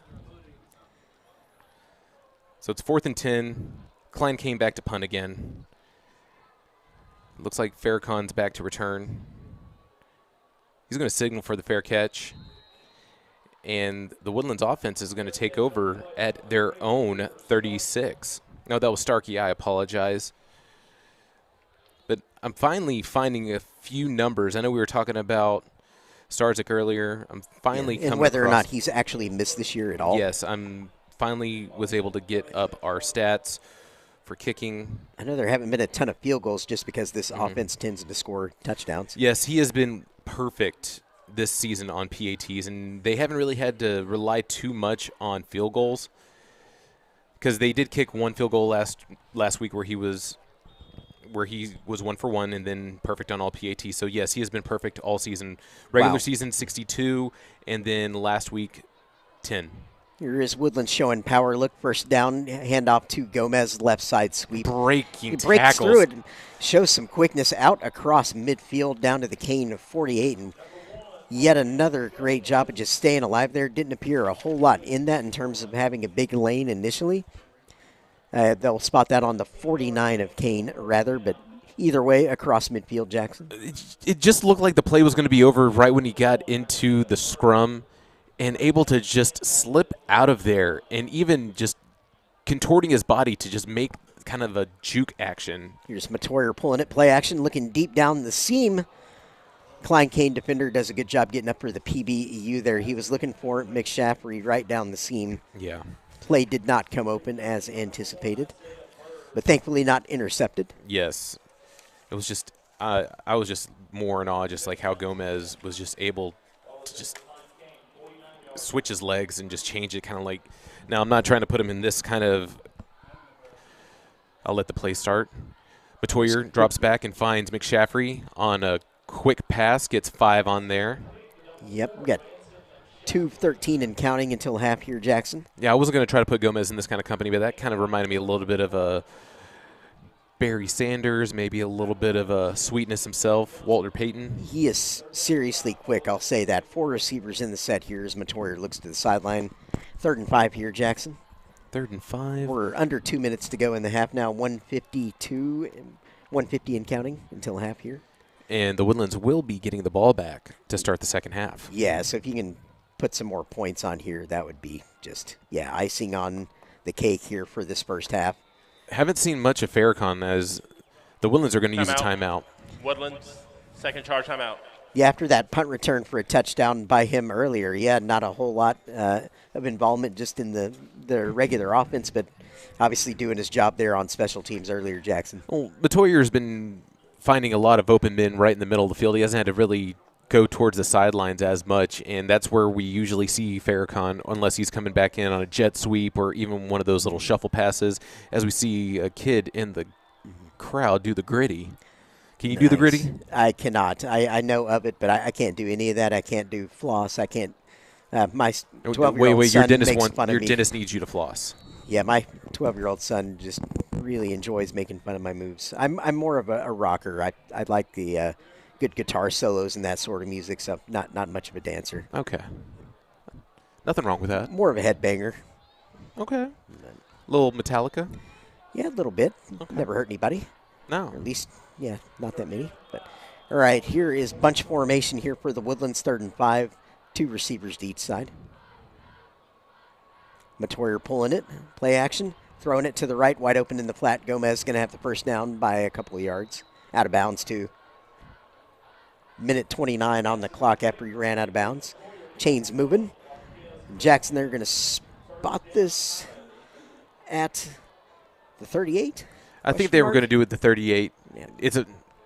Yes, they're doing maybe 37? No, they're doing 38. Yep. 4 receivers in the set, 3 to the near side here, 1 to the top side. Matoyer shotgun here. 1st and 10. Back to pass. Looking deep again. He's got to pull it, though, under pressure. There's a flag. Flag's coming down. Potentially a hold. Matoyer somehow still on his feet. Good Lord. Needs to get rid of it. Finally gets rid of it. Incomplete. Holding. 67. 10-yard penalty. So that was senior Andres Alcantara. That's the first hold of the night here for the Woodlands. The pocket collapsed a little bit on Matoyer. He was running around, and actually someone got a hand on him, actually pulled his jersey. You can see his shoulder pad exposed a little bit.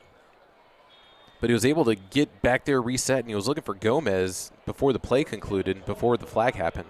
Yeah, so minute 18 on the clock here in the second. The ball on the Cain 48-yard line. So backed up near midfield after that penalty yardage. Again, staying in the bunch, 2x2 shotgun set. We do see 5 at the line right now, but I know the one of them's playing a receiver. I think they're playing 87.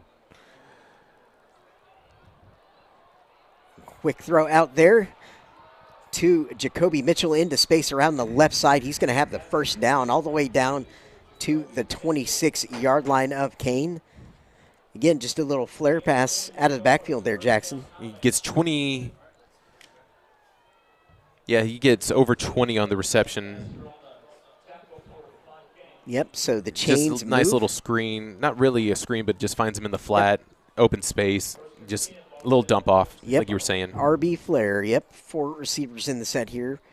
We've got trips to the top side of the formation, the single receiver down nearest to us here on the home side. Hurricanes just trying to see if they can get anyone to jump off sides as they are repositioning. Back to pass, Matoyer looking deep down the left sideline. Farrakhan, one-on-one coverage incomplete in the end zone.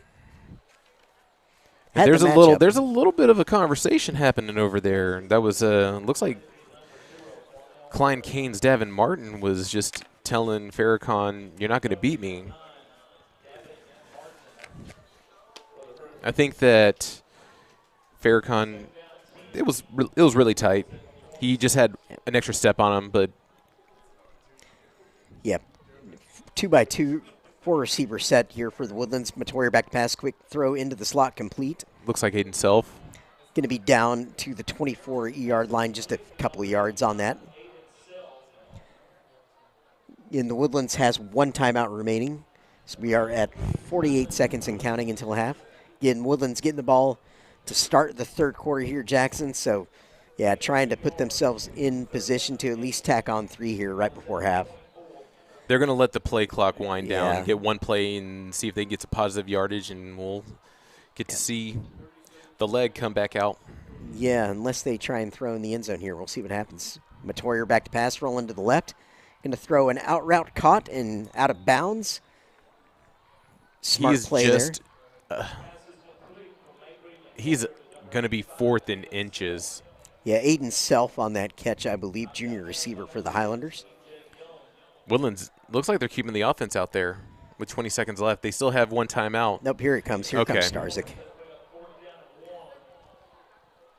Yep, Matoyer and the offense showing the initiative there. Like, hey, if you give us a play, we'll run it. But 20 seconds left until half. It's going to be Starzyk with a chance to boot it through here. And this is going to be a 34-yard field goal from the left hash, right-footed kicker.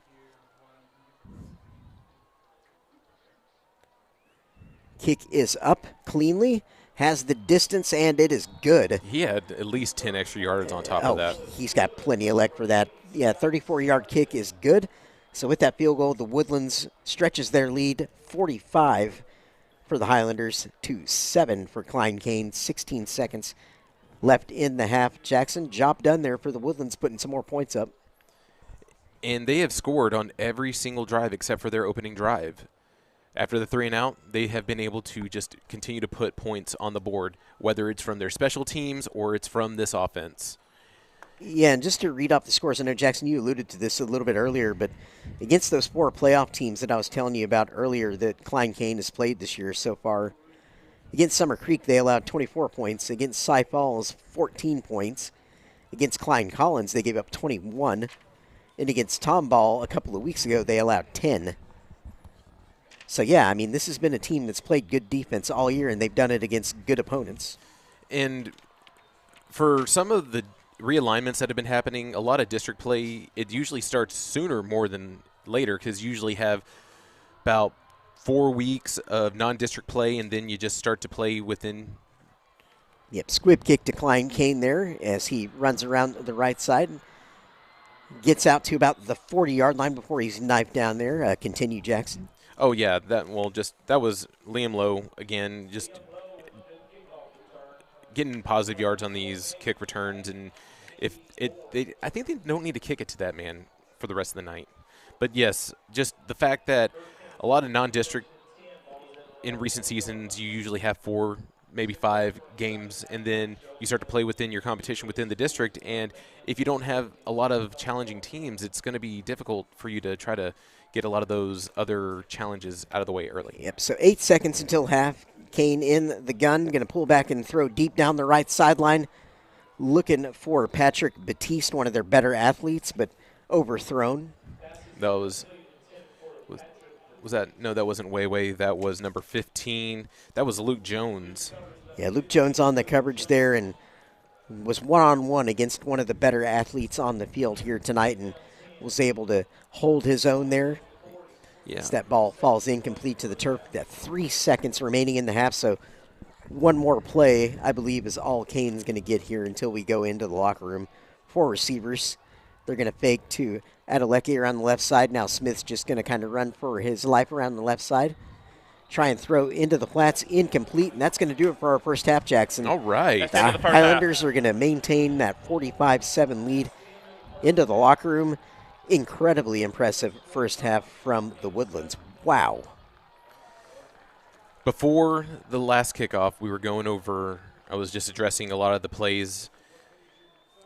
3 and out early, then Matoyer to McShaffrey, and then they were able to draw the punt, and then you had Faircon with the 60-yard punt return, and then you had Matoyer to Blakesley just wide open in the end zone. Then just Mitchell had a rushing touchdown, Jason Williams had a rushing touchdown, Matoyer had a rushing touchdown, and then you had the 34-yard field goal from Starzik. Yeah, and that's what we've seen from the Woodlands all year is just that wealth of skill talent that they've been able to use around Matoyer all year to great effect, and just seeing the full capability of what this Highlander team has in it here tonight. And again, we talked about a little bit pregame as the bands take the field here, and I'll turn up the field mic for you all on the audio broadcast so you can hopefully listen and hear these great performances during halftime. But yeah, talked about those tough games that the Woodlands played early on and kind of wanting to see what they've learned here tonight against this competition. And wow, they are showing it just across the board, offense, defense, and special teams, all getting it done. Again, the Highlanders will get the ball to start the third quarter when we come back to you with live game action. Jackson, any closing thoughts here before we give the floor to the bands? Just, you were talking about them playing Summer Creek earlier this season. That was their first week, and that's one of the tougher games that they've actually played in where they actually allowed the 24 points. But yes, we're kind of seeing how everyone prepared earlier in the season, especially with the Woodlands with North Shore. You're playing these difficult teams and just trying to prepare yourself for what's coming on right here in November. Yeah, absolutely. And Klein Cain's band here is taking the field first during halftime. And we hope you enjoy these performances, what you can hear over the stream. And we will come back to you live for the second half again as the Woodlands will take first possession in the third quarter. Just, yeah, really impressed by everything about this performance by the Highlanders so far tonight. Stick with us. Thank you all for joining us on this live audio stream. On behalf of Jackson Cochran, I'm Jeremy McGrail, and we will be right back with you.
Hello again, everyone, and welcome back to Wood Forest Bank Stadium. I am Jeremy McGrail, joined here by Jackson Cochran here tonight.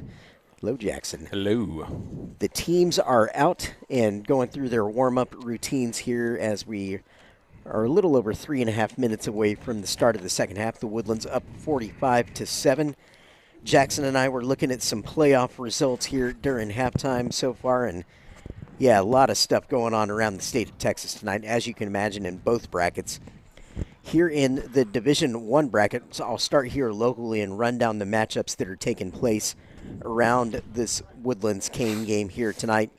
In Region 2, Division 1, you have Wiley playing Duncanville.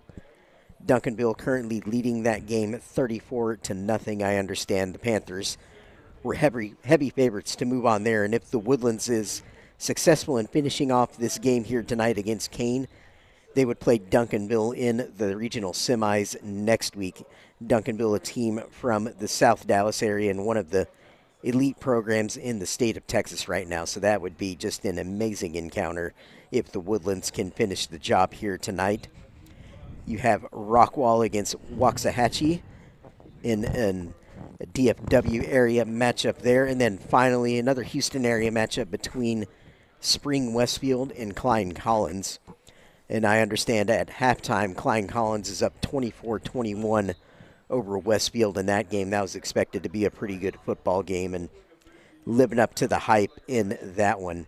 Great game so far between Collins and Westfield.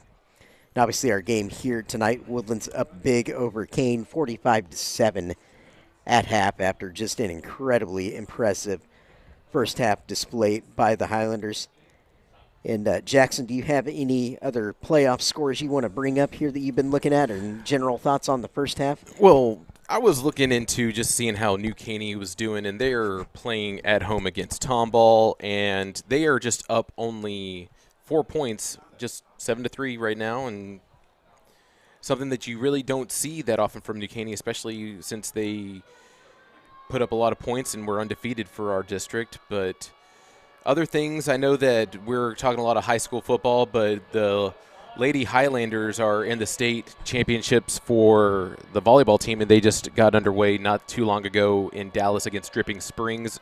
Just wanted to let people know that if you had to make the decision, are you going to be here for the football game, or are you going to go up north and try to follow along with the volleyball? Just want to provide a little bit of a quick update that right now they are down just 11-7 in the first set, but we're still keeping an eye out for the Lady Highlanders and seeing how well they're going to be playing in the state playoffs. Yeah, big deal for the Lady Highlanders, so be hoping they can pull that one out against Dripping Springs, one of those Austin area schools up there. So good luck to the Lady Highlanders, hopefully getting that job done here tonight in that matchup. Again, the Woodlands, looks like they're lined up there under the inflatable, ready to come out here in the second half and do a lot more of what we saw in that first half. Want to come out here receiving the ball here, Jackson, to start the third quarter. Have a really strong third quarter here and just put this one completely to bed if they can manage that here in the third. And great way to do that would be taking the ball here and just going right down the field and scoring. Exactly. When we were talking earlier, we were looking just how both teams favorable, especially the offensive matchups. Test. The Woodlands defense has just been able to limit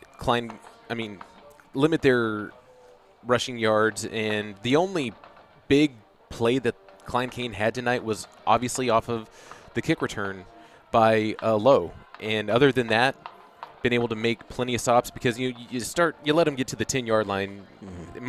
Most likely they're going to try to punch it in and get a score. But just impressive from that defense from the Woodlands tonight, especially like we were talking about, battling in the trenches, plugging up the gaps, playing your men, and just trying to not let anything get past you. Yeah, and I think that's where the Woodlands is really taking over the game, at least in the first half there, is the trench play for the Highlanders just taking full control.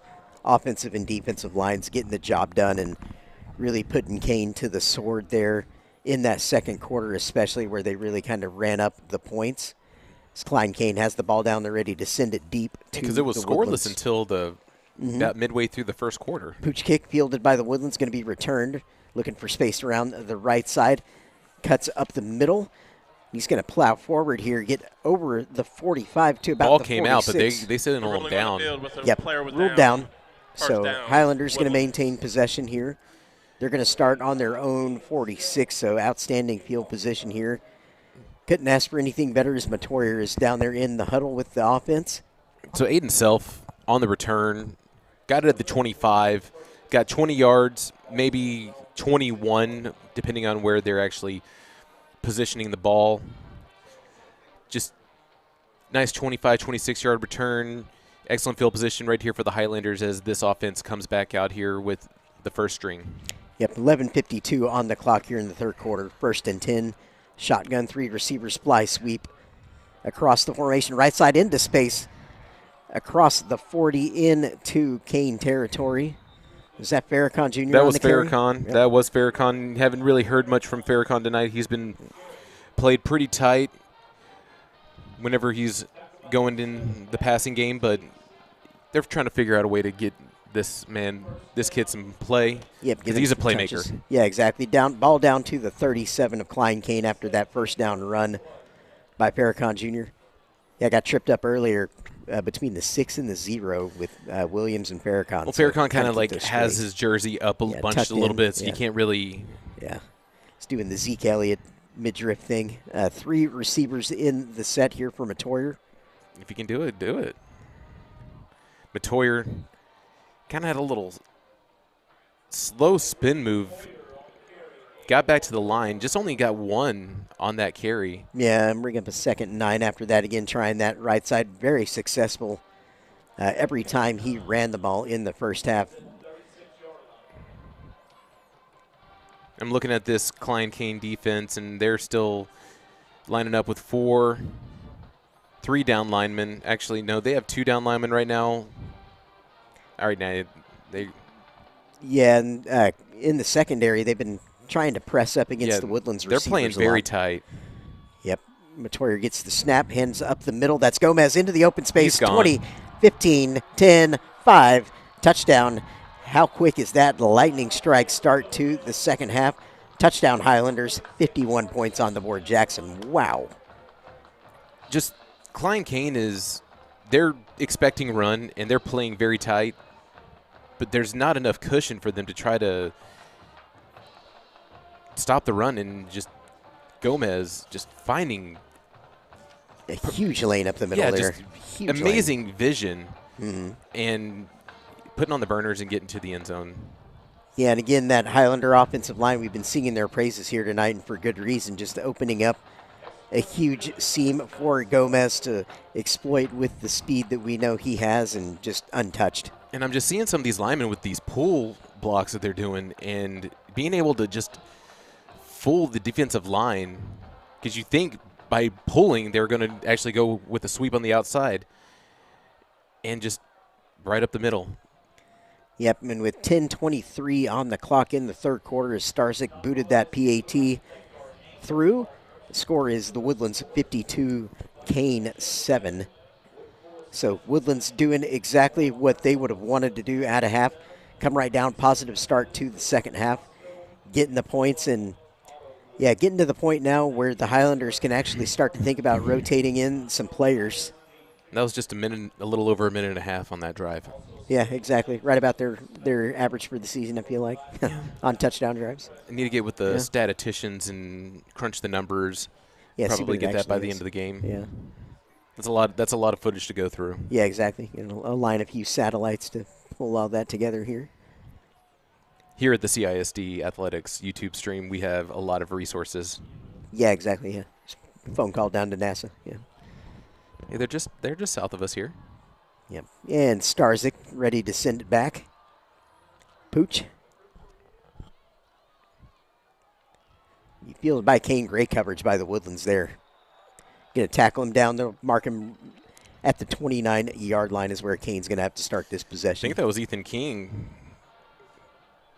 Just on special teams. Yeah, first contact there. Mm-hmm.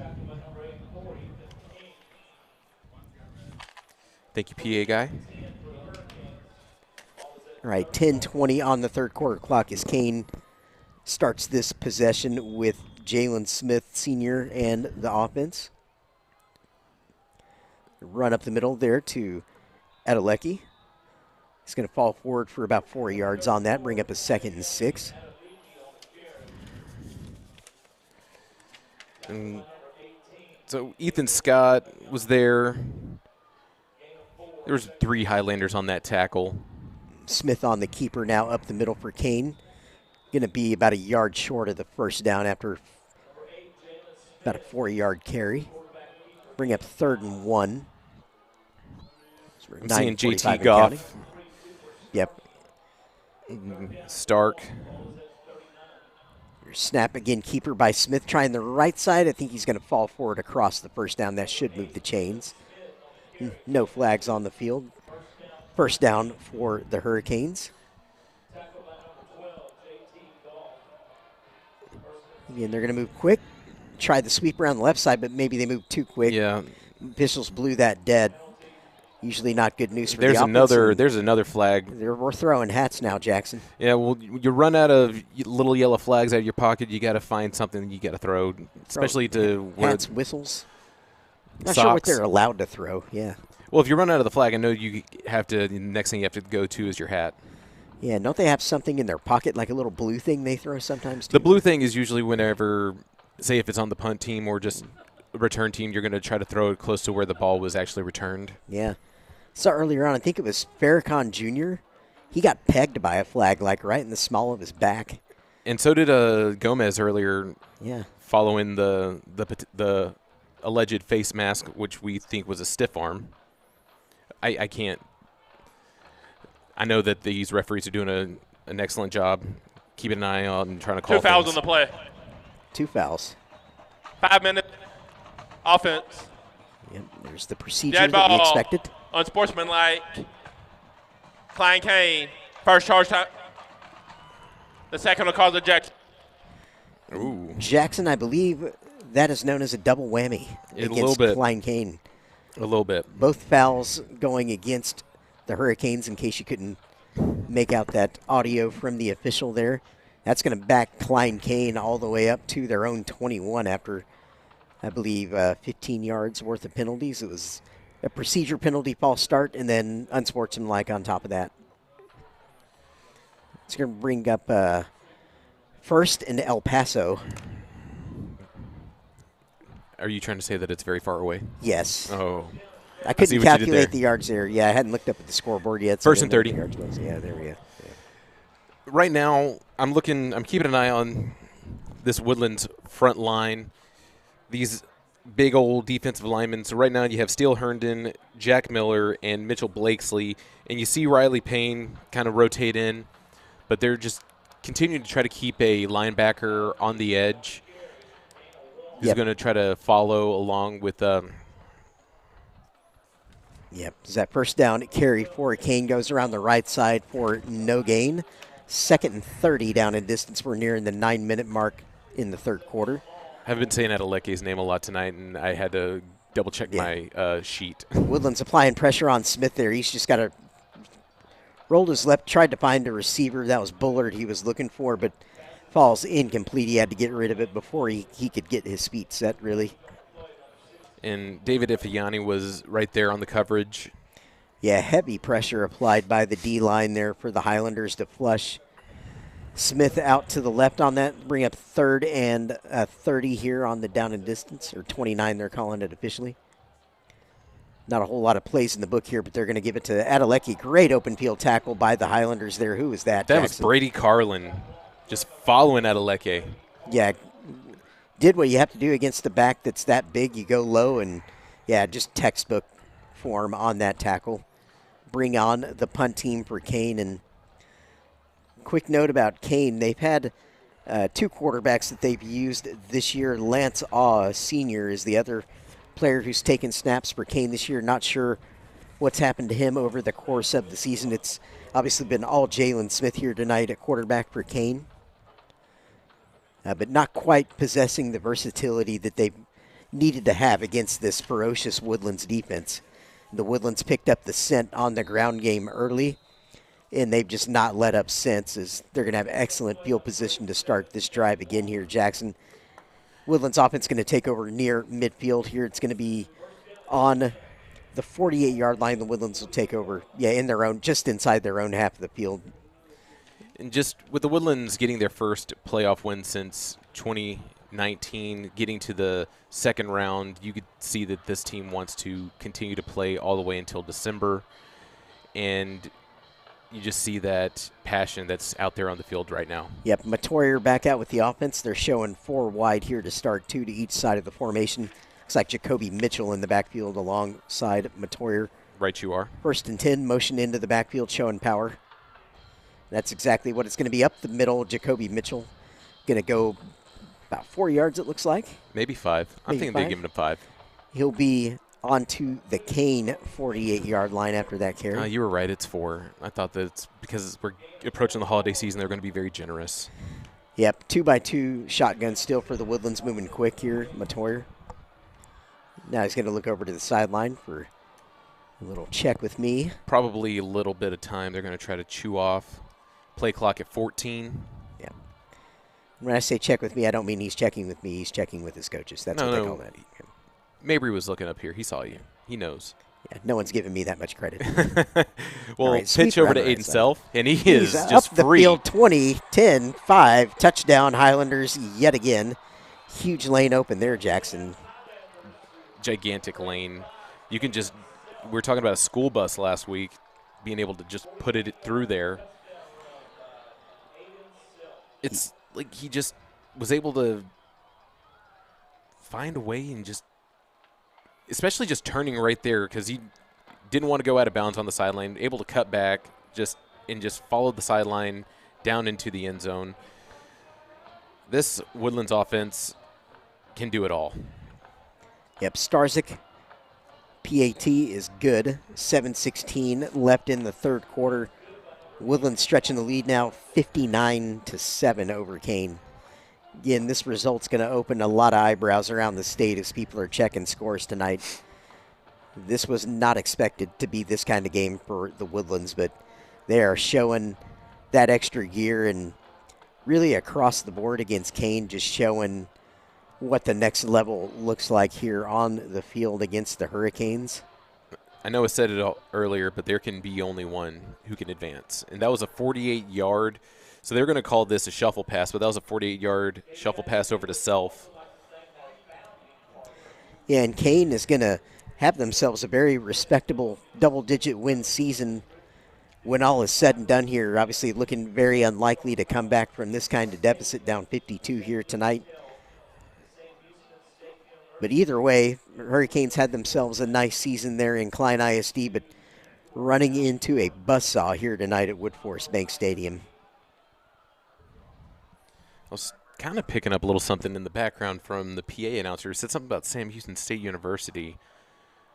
I was wondering if that's where the next game could possibly be next week. I wonder if we can get confirmation from someone we know here in the booth on that. Because in a matchup with Duncanville, you would obviously expect neutral site. Even though Spring High, as we were talking about offline, Spring High traveled to Dallas last year. Apparently they did a home-and-home flip with Duncanville and paid for that decision. They kind of got demolished up there in that one. 7:07 on the third quarter clock as Cain takes over possession. The ball's going to be spotted on their own 28-yard line here. Right now, just looking for any kind of positivity they can get out of the remainder of this game, but not a lot to be found here against the Woodlands. Incomplete pass there on first down, Jackson. Yeah, Smith just right there throwing off of his leg. He's just fighting for his life back there and getting outside the tackle box, throwing into coverage. You got to just take a deep breath, kind of slow down, just not try to go for any type of hero plays, just be smart with the football, and Woodlands is making him pay. And Smith, ball's tipped, almost intercepted by Stark. So that was an incomplete pass. Smith just throwing pretty low, seeing who would, watching the replay from the play action with the tip. Yeah, I think that was Tommy Kratt Yeah, that was Tommy Kratt just getting 2 hands on it. Yeah, I think you're right. Yeah, it was Kratt. Keeper around to the left side, and here is why Smith is dangerous. Up the left sideline to the 30, 25. He's got a convoy of blockers. He's going to cut that inside. No flags on the field. This can be a touchdown, Klein Cain. Jalen Smith, in case anyone was wondering, that's the sort of talent that the Woodlands has been completely nullifying here tonight. Smith, for the first time all evening, able to get loose there around the left side. 77 yards. Yes, 77 yards straight and it looked around like he the left. was tackled right around the 25 and was able to just reposition himself after and just had 3 blockers and just kind of cut in between 2 of them and was able to get back into the right corner of the end zone. Yep, PAT for Cain is good. It'll narrow the score here, 59-14 to the Woodlands now on the scoreboard.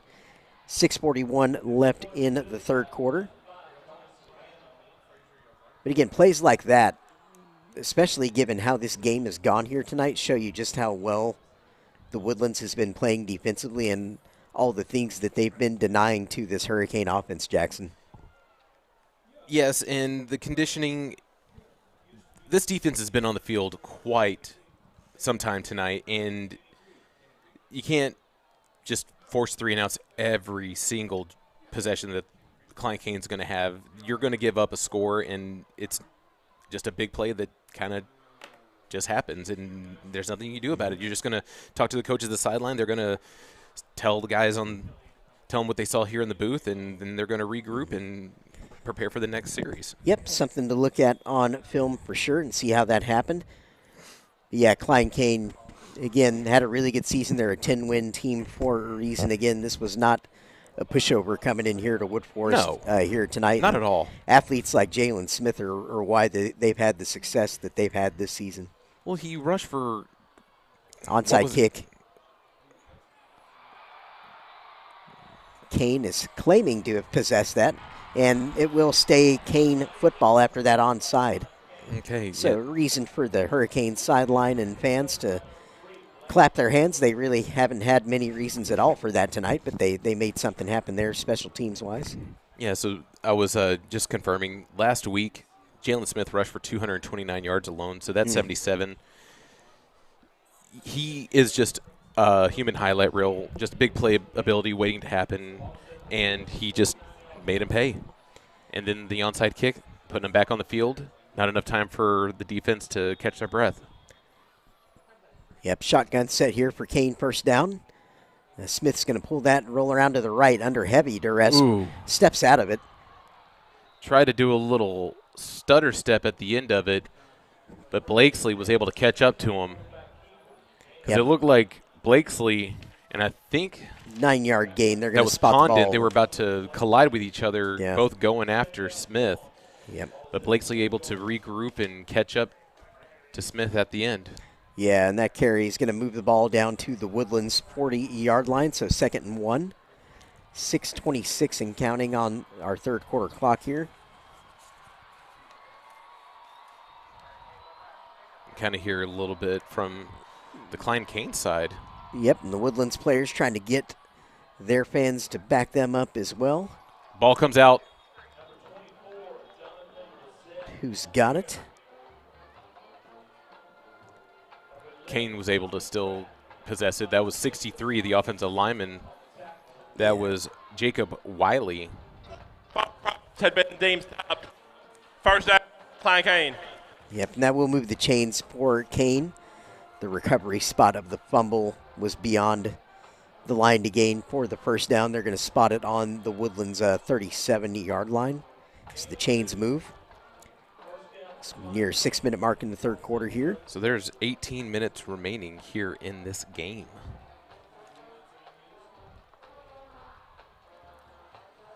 Another Smith play pulls action. It deep. Oh, there's going to be contact. There's going to be a pass interference on that one. Yep, there's the flag. Hits the ground there. Yeah, it looked kind of incidental more than anything there, Jackson. Kind of like, yeah, neither one was quite sure where the ball was, and they kind of just had a coming together there. where they just kind of bumped into each other, but obviously didn't look good. I call that an accidental collision. Yeah, exactly. Yeah. I think no ill intent on the part of the DB there. Not at all. To interfere, really. It was just kind of where he was caught in a bad position. Whoopsie daisy. Yep. Couldn't do anything about that contact, really. Referees are having a conversation. Maybe it might not stick. Yeah, long conversation. They're just having a little powwow, swapping. Yep. There is no foul on the play. Yep, they're picking it up. So I guess it was out of reach for the receiver. They agreed with us. Yeah, accidental. That's all it was. Mm-hmm. Yep, 5:51 on the clock after that. Incompletion. 2nd and 10 down in distance. And the score is the Woodlands 59-14 for Klein Cain. 3 receiver shotgun for Cain here. They're showing trips to the near side, home side of the stadium here. Moving towards the north end zone. Adiemi right side sweep. Woodland stacks him up for 1 yard, and that's it. Going to bring up a 3rd and 9. No dice for Adeleke there. So Adeleke, tackled by our own Tommy Kratt, but I'm just getting my binoculars out and keeping an eye on Adeleke. He has a lot of those stickers on his helmet. Yep, and that's what's going to happen when you rush for nearly 1,800 yards in the season. I believe he's got 16 rushing touchdowns, if I read the stats right, pre-game in my notes here. I wonder what happens when what do you got to do to get a lot of, well, I know you're talking about your yardage carried, maybe your scores, but I'm seeing some linemen with some stickers too. I'm curious if they're getting pancakes, blocks. Oh, yeah, pancakes, knockdowns, decleters. Yeah, knockdowns / decleters, that kind of thing. Now, are you a pancake guy or are you a waffle guy? Pancake. Waffles. No question. That's why we compliment each other so well. I know, up here. like peanut butter and mayonnaise. Gross.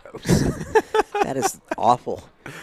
All right. Oh. It was a run up the middle. The Woodlands swallowing the backfield there. The running back gains a few yards. Going to move the ball down to the 24-yard line of the Woodlands with that carry. Bring up a 2nd and 7. We're at 4:47 and counting in the third. So Jonathan Rosette is actually in for Adeleke right now. See him in the backfield. Yep, good catch there on that running back sub. Right back to him up the middle. No gain. None at all. 3rd and 7 down in distance. So Ethan Scott, seeing that senior linebacker. Maybe it was JT Goff in the mix too.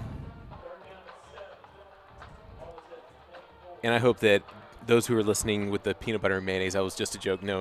It's always peanut butter and jelly.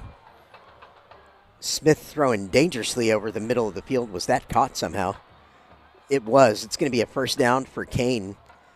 It was Patrick Batiste on that catch for Klein Cain. Plays both ways for the Hurricanes, one of their better athletes. Number 7? Yep. Yeah, and Smith threw back across his body on that one. Very ill-advised for a quarterback, but he made it work. Pump fake. And throwing the fade route right back to Batiste. Going to be incomplete out of the back corner of the end zone there. No chance for the receiver to make a play. Number 15 defensive back Luke Jones keeping an eye on the ball. He's the one who's lined up on Batiste. Because Blaine Bullard is being covered by Wayway.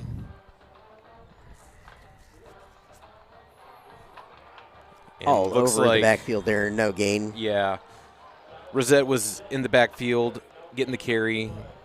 Bring up a 3rd and 9 on the down and distance here. 3:28 and counting in the third quarter for the time. 3 receiver shotgun for Klein Cain here on the 3rd down. Going to be kept by Smith around the right side, dancing through Woodlands defenders. He's going to have the 1st down. Pushed back and tackled at the very end of that run, but down to about the 3-yard line of the Woodlands after a nice carry for a 1st down there. Cain continuing to fight out here, Jackson. Yes, they are. Andrew, timeout. So there's Looked like we were picking up a little hot mic at the end of that. But I'm just trying to see where Adeleke is. He's still on the sideline right now. Yeah, I'm not sure if he's getting any attention for anything from the trainers or what. But, yeah, it's been all Adeleke here tonight, carry-wise for Cain, as it's been all year for them. He's their bell cow and the guy that they rely on to start everything else in the offense. Of Woodlands players receiving some attention on the field now as we cut away for a timeout. Looks like players up under his own power and walking off the field, always a nice sign. Always. Of course, we don't give numbers and say who it is because we don't want to alarm anyone. And no. We don't want to make grandma or grandpa or mom or dad mad. Brother, sis, aunt, uncle. Yeah, make any family mad because we give the wrong number. The field, once the play was down, the result of the play was a first down. All right, I see Adeleke on the clock will sideline. start He's just on my signal. He's over by coach right now. He's got his helmet on. He's probably just getting a breather. Going to bring him back out. Yep, twin shotgun set here for Cain. They're going to move fast. Smith's going to keep it around the right side. He's going to get into the end zone for another Hurricane touchdown. Going to bring their score to 20 points, so the Woodlands up 59-20 now after that latest touchdown. So Klein Cain able to capitalize on that onside kick recovery. They started the possession around midfield. Make no mistake, moving the ball about 50 yards to punch it in. And Smith taking advantage of maybe some fatigue here in the third quarter, able to make a couple of plays happen for the Hurricanes now. Got a pair of rushing touchdowns now. Yep, that 77-yarder, I believe he said, the last That was score. The first one. This one was just a few yards out. Yeah. Yep. As Cain boots through the PAT, so that'll bring the score Woodlands 59, Cain 21. We've got 3 minutes, 3 seconds left in the third quarter. 15 minutes and 3 seconds remaining of regulation. There we go. Just want to let those know that, hey, there's 15 more minutes left of this game, and Woodlands are trying to keep this lead and go to the next round, something they haven't done in quite a while. Yeah, exactly. Get to that third round regional semifinal matchup where it sounds like in all likelihood Duncanville was up big in their game against Wiley as expected. So the Duncanville Panthers would be the opponent next week. And that's a program that's just been playing at a ridiculous level these past 4 seasons. The only other 2 programs in the state that can compete with what Duncanville's doing right now are North Shore and Westlake, at least in the Division I field. Looking for a quick update on Duncanville right now, seeing if anything has been. And that's an all DFW matchup. For those who don't know, Wiley is located northeast of Dallas. Duncanville located southwest of Dallas. Last update for Duncanville was at halftime. They were leading 41-0 over Wiley. Yeah, and very much expected that Duncanville would be in total control of that one, and they're not making any mistakes there from the sound of it. Now, a quick update of one of our fellow district teams. New Caney is just leading Tomball 13-10 in the fourth quarter. Wow. Yeah, Tomball won that region last year in Division II. They were the Region II champions before they lost to Denton Geyer in the semifinals last year. So that's why I kind of, in the week leading up to this game, I put New Caney on a little bit of upset notice. I'm like, Tomball's not a team you can take lightly because they won the region last year. So New Caney needed to be alert to that threat, and it sounds like, yeah, they're getting all they want there. The Woodlands is going to start this possession on their own 45-yard line. So as has been the case much of the night, Jackson, excellent field position. Matoyer's still in the game here for the Highlanders. Jacoby Mitchell left side. Kind of a sweep, but Cain's going to tackle him behind the line of scrimmage slightly there for a yard loss. Bring up 2nd and 11. Don't really see them getting pushed back that much tonight. No, their dominance has been to such a degree that, there's not been many negative plays at all. So while we are finally under the 3-minute mark here in the third, you can see that they are letting that play clock go down quite a bit because we're closing in on the 10 seconds. So they're just in that mindset. We're trying to chew up some clock and get to the fourth quarter. Yep. Matoyer with a little pitch. Yep, another fly sweep. We've seen that a few times here tonight to some devastating effect, and is that Aiden Self on the carry there, junior receiver, getting that ball going across the formation. So down and distance-wise, we've got 3rd and 4 now, Jackson, as we just moved under the 2-minute mark remaining in the third. And we are now in hurricane territory, not to be confused about hurricane season. Yeah, exactly. That just finished, I believe. Yes, I can actually feel okay about just pulling the stakes out of the freshly laid or planted trees in my front yard. Yeah, nice to not have to watch all the loose items in the lawn. Feel like they're going to blow around. Matoyer's going to keep it directly. Big hole around the right side. It looks like we have some movement early on the Woodlands. They're saying there was a timeout called. Prior to the snap, timeout, Woodlands. And Matoyer is not going to appreciate that at all because it's like, coach. And I'm not sure how much the timeout influenced that, but there was a huge lane around the right side. Maybe it influenced it a little bit. Cain might have seen what was going on. Yeah. But either way, Matoyer's like, hey, I don't want the timeout. Who called timeout? Winners want the ball. Yeah, he's like, I was into open grass all by my lonesome. And again, 3rd and 4 down in distance. They had a quarterback power dialed up to Matoyer there around the right side.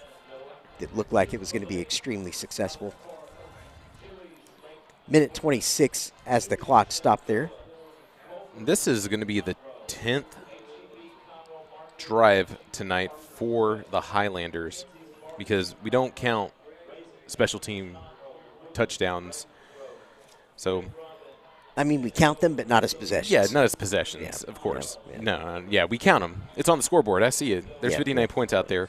But I'm just keeping a track on how many times we've seen this offense on the field. Matoyer showing fly sweep, keeping up the middle. He's going to have the first down, no problem.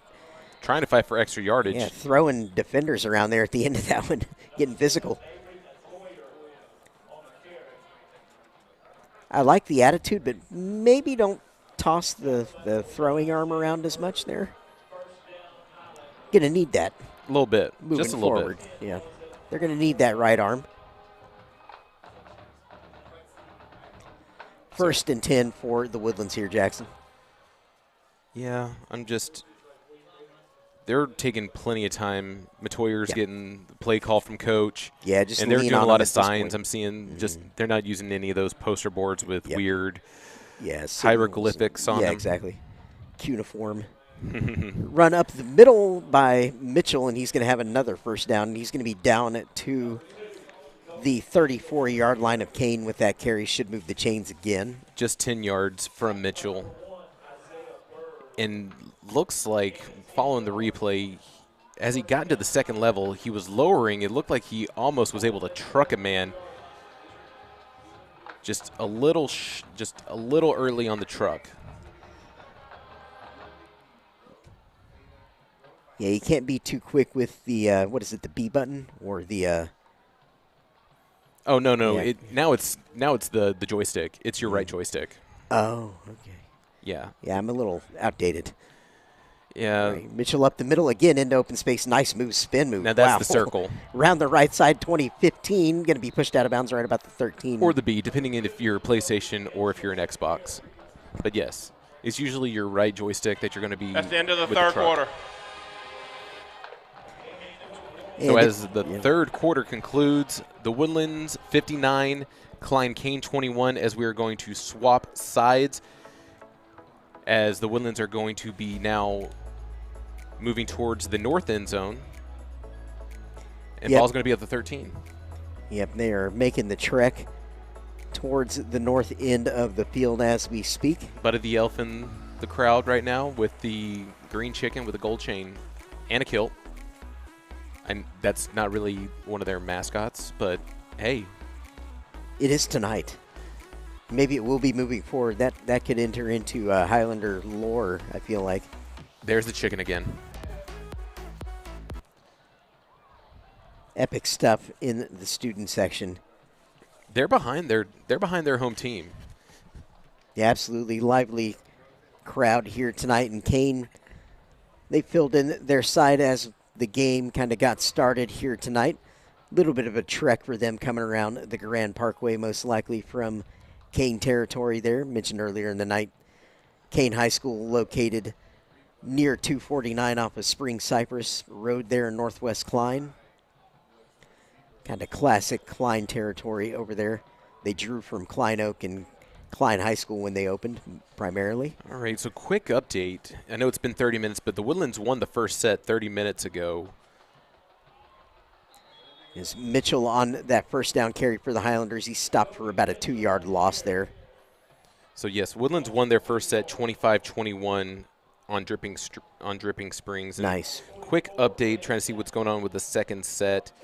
It looks like they are down 24-20, and I will give another update of what's going on in the second set, because that was the most recent that I was able to find, that they are down 24-20 right now. Now, is your volleyball knowledge such that you would know if they have to win 2 or 3 sets to advance? I do not know. I could probably get in touch with one of my friends who are out there covering the game. Mitchell around the right side. Nice gain. He's going to be down to the 9-yard line of Cain after that. So he'll set up a third and very manageable here for the Highlander offense. Looks like it'd be a third and about 5, perhaps 6 they're going to call it. As we're under 11 minutes left in our game here tonight. Again, the Woodlands up 59-21 over Cain, looking to break the 60-point barrier. Just leaning on Klein Cain, as Jackson has mentioned here. Running the play clock down in no hurry whatsoever. Not at all. Just going to lean on it here. Split backfield, showing power run. That's exactly what they're going to do. Mitchell up the middle, only going to pick up a couple, though, so 4th down. So maybe up to Scott Starzyk and his leg here to get us over 60. Looking at the sideline, I think they're going to just keep the offense out there. Yeah, maybe some little discussions by the coaches. Kick team, yeah, not running onto the field just yet. Wait, here he goes. Yep. Here they are. Kickers want to kick. Yep, Starzyk's like, yeah, I haven't had many chances at 3-pointers this year. Be his 2nd attempt tonight. He only had 1 last week. Yeah, it was his first field goal attempt tonight was on the left hash from 34 yards. This is going to be right hash, and it'll be a 24-yard kick here, a little more than a PAT. Little chip shot. And he kicks it plenty good. Patrick Batiste was coming in hot. Yep, as he does. With that 3 points, the score, the Woodlands 62. Cain 21, 9 minutes, 44 seconds left in the game here tonight.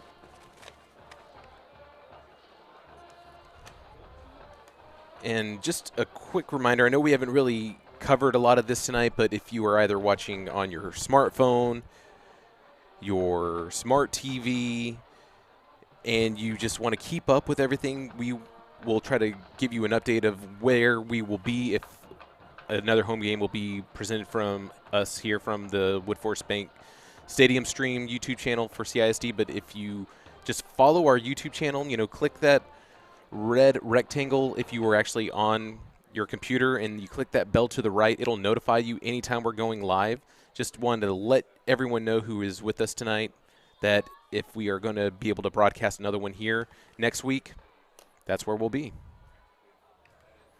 I really hope so. I hope we get a chance to do this again. I'm having way too much fun up here with you doing this here in the state playoffs. Like lamb and tuna fish. Oh, Starzyk pooching again left side here, going to be fielded and returned. Woodlands all over that outstanding kick coverage there by the Highlanders. Perhaps you prefer spaghetti and meatball? You prefer that analogy? Yeah, that one doesn't make hot liquid rise in my stomach, at least. Yeah. And Cain is going to start this possession on their own 30. You've come up with some doozies here tonight on these combos. Well, I am. Yeah, the peanut butter and mayo first, and then lamb and tuna fish. Well, the lamb and tuna fish is more from the Adam Sandler hit Big Daddy. Yeah, it's been a long time since I've seen that movie. I have so much pop culture knowledge just stored inside my brain. I just throw a little bit zingers out there and just trying to lighten the mood, have a little fun. 4 wide receivers in the set. Cain back to pass.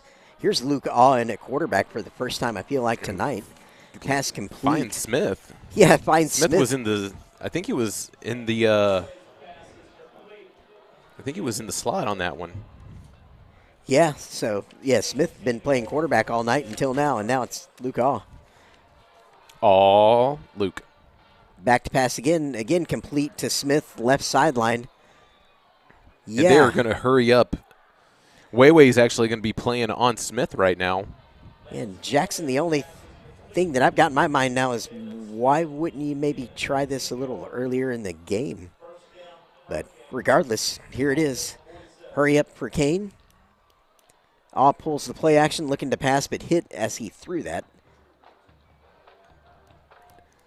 Well, I am not the coach. I don't come up with the game plan. Yeah. We weren't consulted. No. Yeah. I wish we actually had access to before the game and just ask a few questions to help enhance the broadcast a little bit. Because I'd like to just ask 2 questions to the coaches, or maybe even 3 before we start. Yep, run up the middle, Cain into open field. Now, first time that they've gotten loose in a while there on that run. That was Jonathan Rosette up the middle. It's the first explosive play that he's been able to make here tonight. On his previous few carries, he was just stopped for no gain. And Cain's going to call it, or is that Woodlands with a timeout? Yeah, Woodlands with the timeout. Injury timeout on the field. The player going to get a little attention. Offense, could be. defense. Yep, now he's going to be helped up, go off under his own power. That's good. We'd like to see that. Yep, timeout on the field. Again, Woodlands up 62-21. There's 9 minutes, 4 seconds left on the clock as Cain trying to drive here. Again, they've put up 14 points so far here in the second half. Looking to add a little bit more to kind of just get a little bit of a consolation for their travels up here to Wood Forest Stadium tonight. It's Aw throwing over the middle, going to be incomplete. He was looking for Smith again on a kind of a little skinny post or slant route there. A little bit of a wobbly ball thrown right there. Way on the coverage. I like saying way. I do too. It's awesome. Run up the middle, Rosette again. Rosette, I should say. Rosetta Stone. Stone of Destiny. Way. Oh, my gosh. Get all the references in. Oh, man. My mind's blown right now. It all makes sense. It's like National Treasure up in here. So there was Aw with the play action thrown in in Smith's direction, incomplete. So it's going to be 4th and 2 for Cain as they are at the Woodlands 19, 8:28 remaining. They're keeping the offense out on the field. They want to try to get some more points on the board, as you were talking about earlier, Jeremy. Another play action. It looks like he was able to get with Smith. Was that Smith? Yes, it was Smith. Yeah, first down, chains are moving. Hurry up offense. They're trying to get lined up quickly, get a play from coach. Yep, ball on the 15-yard line of the Woodlands here. Near an 8-minute mark left in the game. Lined up with 3 wide receivers. I see that Smith is lined up lone on the left side. Play action, looking for Smith again. Way gets the nice tip on the pass. Yep, does the Dikembe Mutombo there. Not in my house, he says. No. PBU, exactly. No finger wag, though. He's keeping cool and collected, acting like he's done that several times before, which he has this season. Yes, and you also don't want to get penalized. Yeah, exactly, because you get yelled at by the coaches for that kind of thing. Here is Rosette. Oh, man. Wow, decked in the backfield there. Well and truly. David sat on his backside with that tackle. Ifyani. That was Pondon was there, but Ifani was there to finish the job. Yeah, exactly. He said, "Thank you very much, teammate, for holding him up so I could come in and do the fun part." 3rd and 10, ball at the 15 for Cain. Play action, Aw looking for the end zone. Finds a man, incomplete. Yep. Hit by 2 Highlander defenders there at the end of that pass. Bringing up the 4th and 10, obviously they're going to go for it. So Liam Lowe had a hand on it, but then just got hit by the 2 Highlanders. Stark and Jones. Yep, 7:23 on the game clock here. Of course, Cain offense going nowhere. Got to go for it. For Season's many on and the line. obvious reasons. Yeah, exactly. Yeah. But not sure there's a 42-point play in the playbook. Timeout. Klein Cain. First charge timeout. So with a couple of the substitutions, because we haven't really seen much from Adeleke in the second half, or let alone like middle of the third quarter. Yeah, he's been out of the game for a little while now. Well, he's still, I believe he's still hanging around coach on the sideline. He's still in full pads, helmet on. Yeah. Perhaps just getting some other people involved, because he has carried just a mammoth workload this season overall with the amount of times he's carried the rock and paced most of everything this Hurricane offense has done this year, along with Jalen Smith, of course. And Coach Clancy, before he was hired to take over this Cain job, he was at Strake Jesuit before that. And then the pass is completed left side for Cain.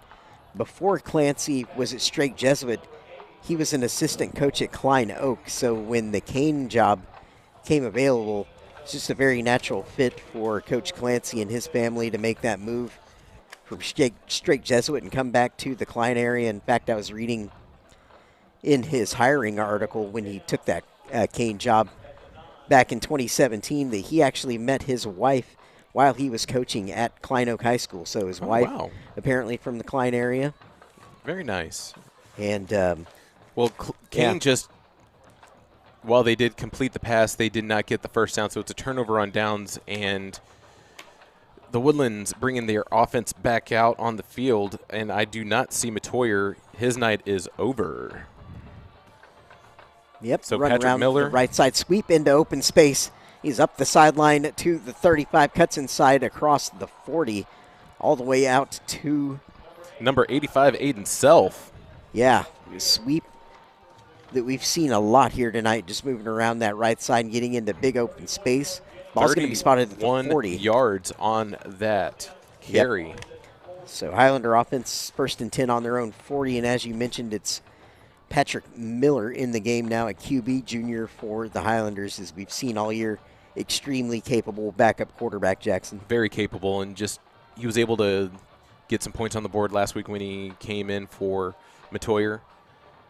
And that's kind of a nice thing to have, is a viable backup where you can still put points on the board. Yeah, split back shotgun here, going to hand off. Nice move initially there by Mitchell, but nowhere to go with it. Going to be tackled for a 1-yard loss. Bring up 2nd and 11 after that. We're at 6:20 and counting left in our football game here tonight. Again, winner here tonight advances to the 3rd round regional semifinal round, playing Duncanville DFW team. Don't have any location details yet, but of course, everybody runs on Duncan. Yep, you follow the Conroe ISD Athletics webpage and our social media channels. You will find out where that'll be when we have the information. I have to say, as Mitchell carries for a first down across the middle up to midfield. Especially on our Instagram page. I know that we continue to just have a lot of posts, a lot of pictures from every single game, but they did a little reel of a montage of a lot of the pictures that they've taken throughout the season, and it was really well done. I really enjoyed it. I tapped it. I gave it the like.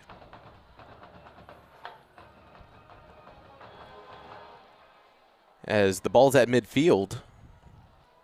Yeah, be a 1st and 10 for the Highlanders. And again, we encourage everyone listening to this audio stream, staying up late with us.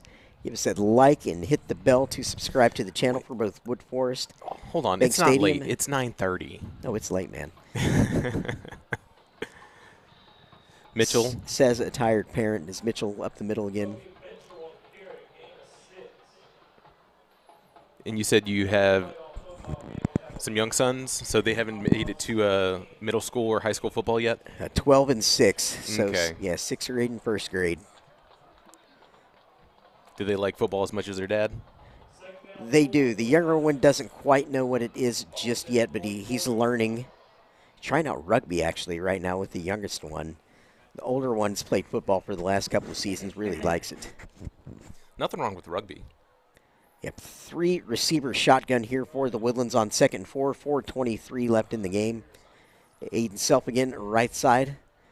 Pick up a couple, going to be short of the first down, bring up a 3rd and 2. Yeah, I didn't realize that here in the Woodlands there's a rugby club. Mm-hmm. They were offering kind of an intro to the sport up off of 242 there. Yeah. At the Alden Bridge Fields. And exactly, yeah, I was it's going to really say. neat what they do, yeah. It's a They've been really doing it tight for quite a community. while. Yeah, rugby. I actually know one of the guys who plays with the old boys. That's what I think the over 35-year-olds. So they call them the old boys, and they actually, I think they wear the Oiler powder blues color scheme. So it's a really fun sport to watch. Obviously, you don't have a ton of exposure to it in this country, but yeah, you enjoy, or I've enjoyed at least what I've seen. Timeout on the field. Especially if you're trying to get charge, kids involved in football, because with rugby, you're not wearing pads, and they're going to teach you how to tackle properly. Yeah, exactly. They did mention that to us. Yeah, there's a lot of technique that gets covered before they even start trying to do tackling. Mm-hmm. Covering the fundamentals of teamwork right now, sharing the ball. So they do all the pitching and all the fun stuff like that, the laterals. Especially having a conversation with someone earlier today just talking about how high school football rules the state of Texas and just how important it is, especially this time of year. And we have our younger kids coming up, and we want to make sure that they get the best fundamentals learned so we can continue to have this great game covered throughout many years to come. Yeah, exactly. And we have 3:37 left in the game as the Woodlands breaks their huddle, ready to resume play after that timeout on the field here. Again, the Highlanders finishing off a 62-21 lead right now. We'll see if that's our final or if even more points go up here. Power look shown by the Highlanders, just running the ball around the left side. Going to be a first down by plenty. Down to the 35-yard line of Cain after that carry. And Finta's starting to get some action. Yep, Thomas Finta, number 22, senior running back.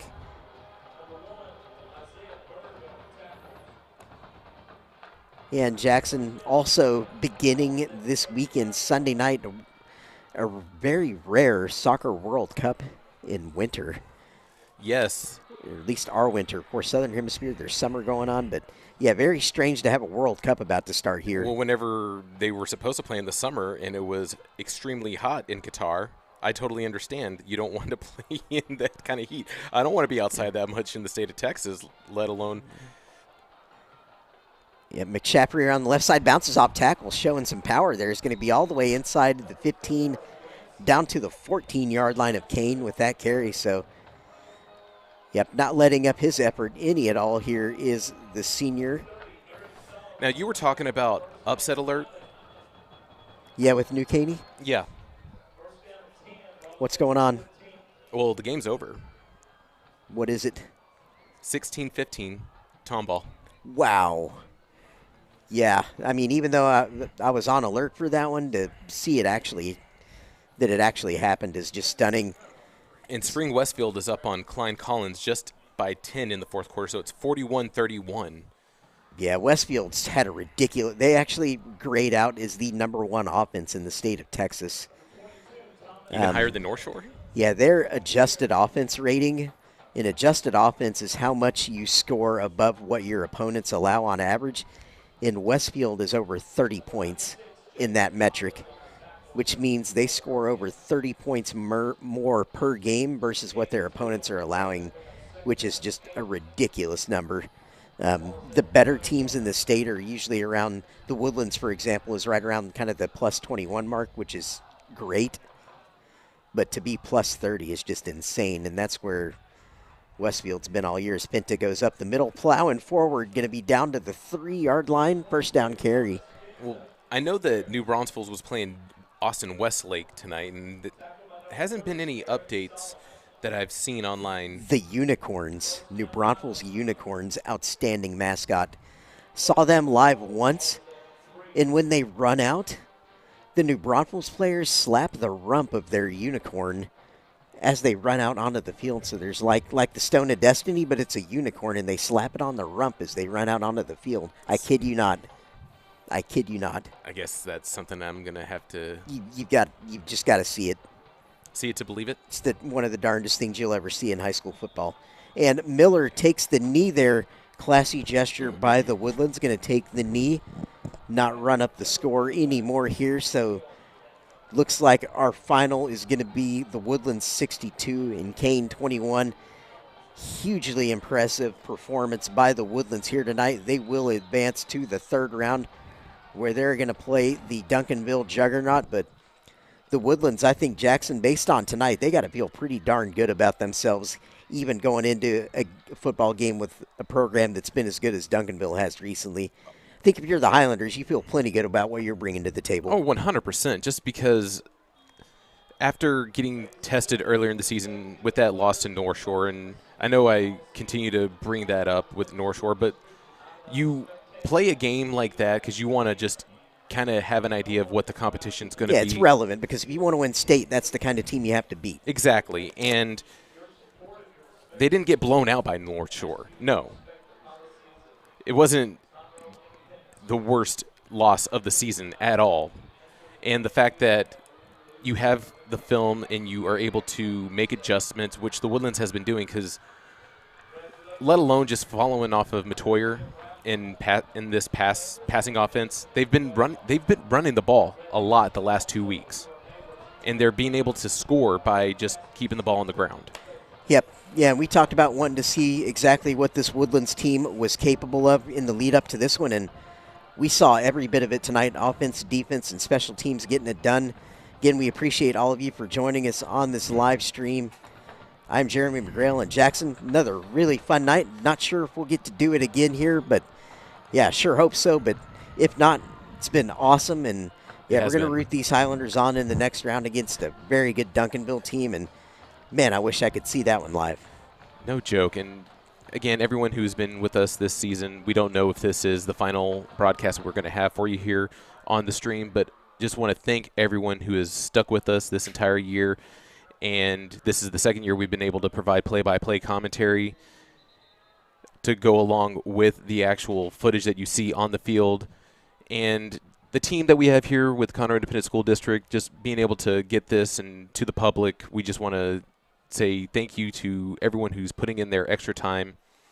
And I hope everyone has a great, safe weekend, a great, safe Thanksgiving, and rooting on our last remaining team here in district with the Woodlands Highlanders going to play and just continue to go on further, Jeremy. So it has been a pleasure working with you this season, and we hope that we get to actually do this again next year. Yeah, thank you, Jackson. Again, rooting on the Highlanders to the next round, and obviously rooting on the Lady Highlanders as well in that volleyball match against Dripping Springs. Again, job well done by the Highlanders tonight. They are moving on to the third round. Something to be proud of. Absolutely. Huge achievement to be able to practice on Thanksgiving. And again, thank you all for joining us, and bye for now. Bye for now.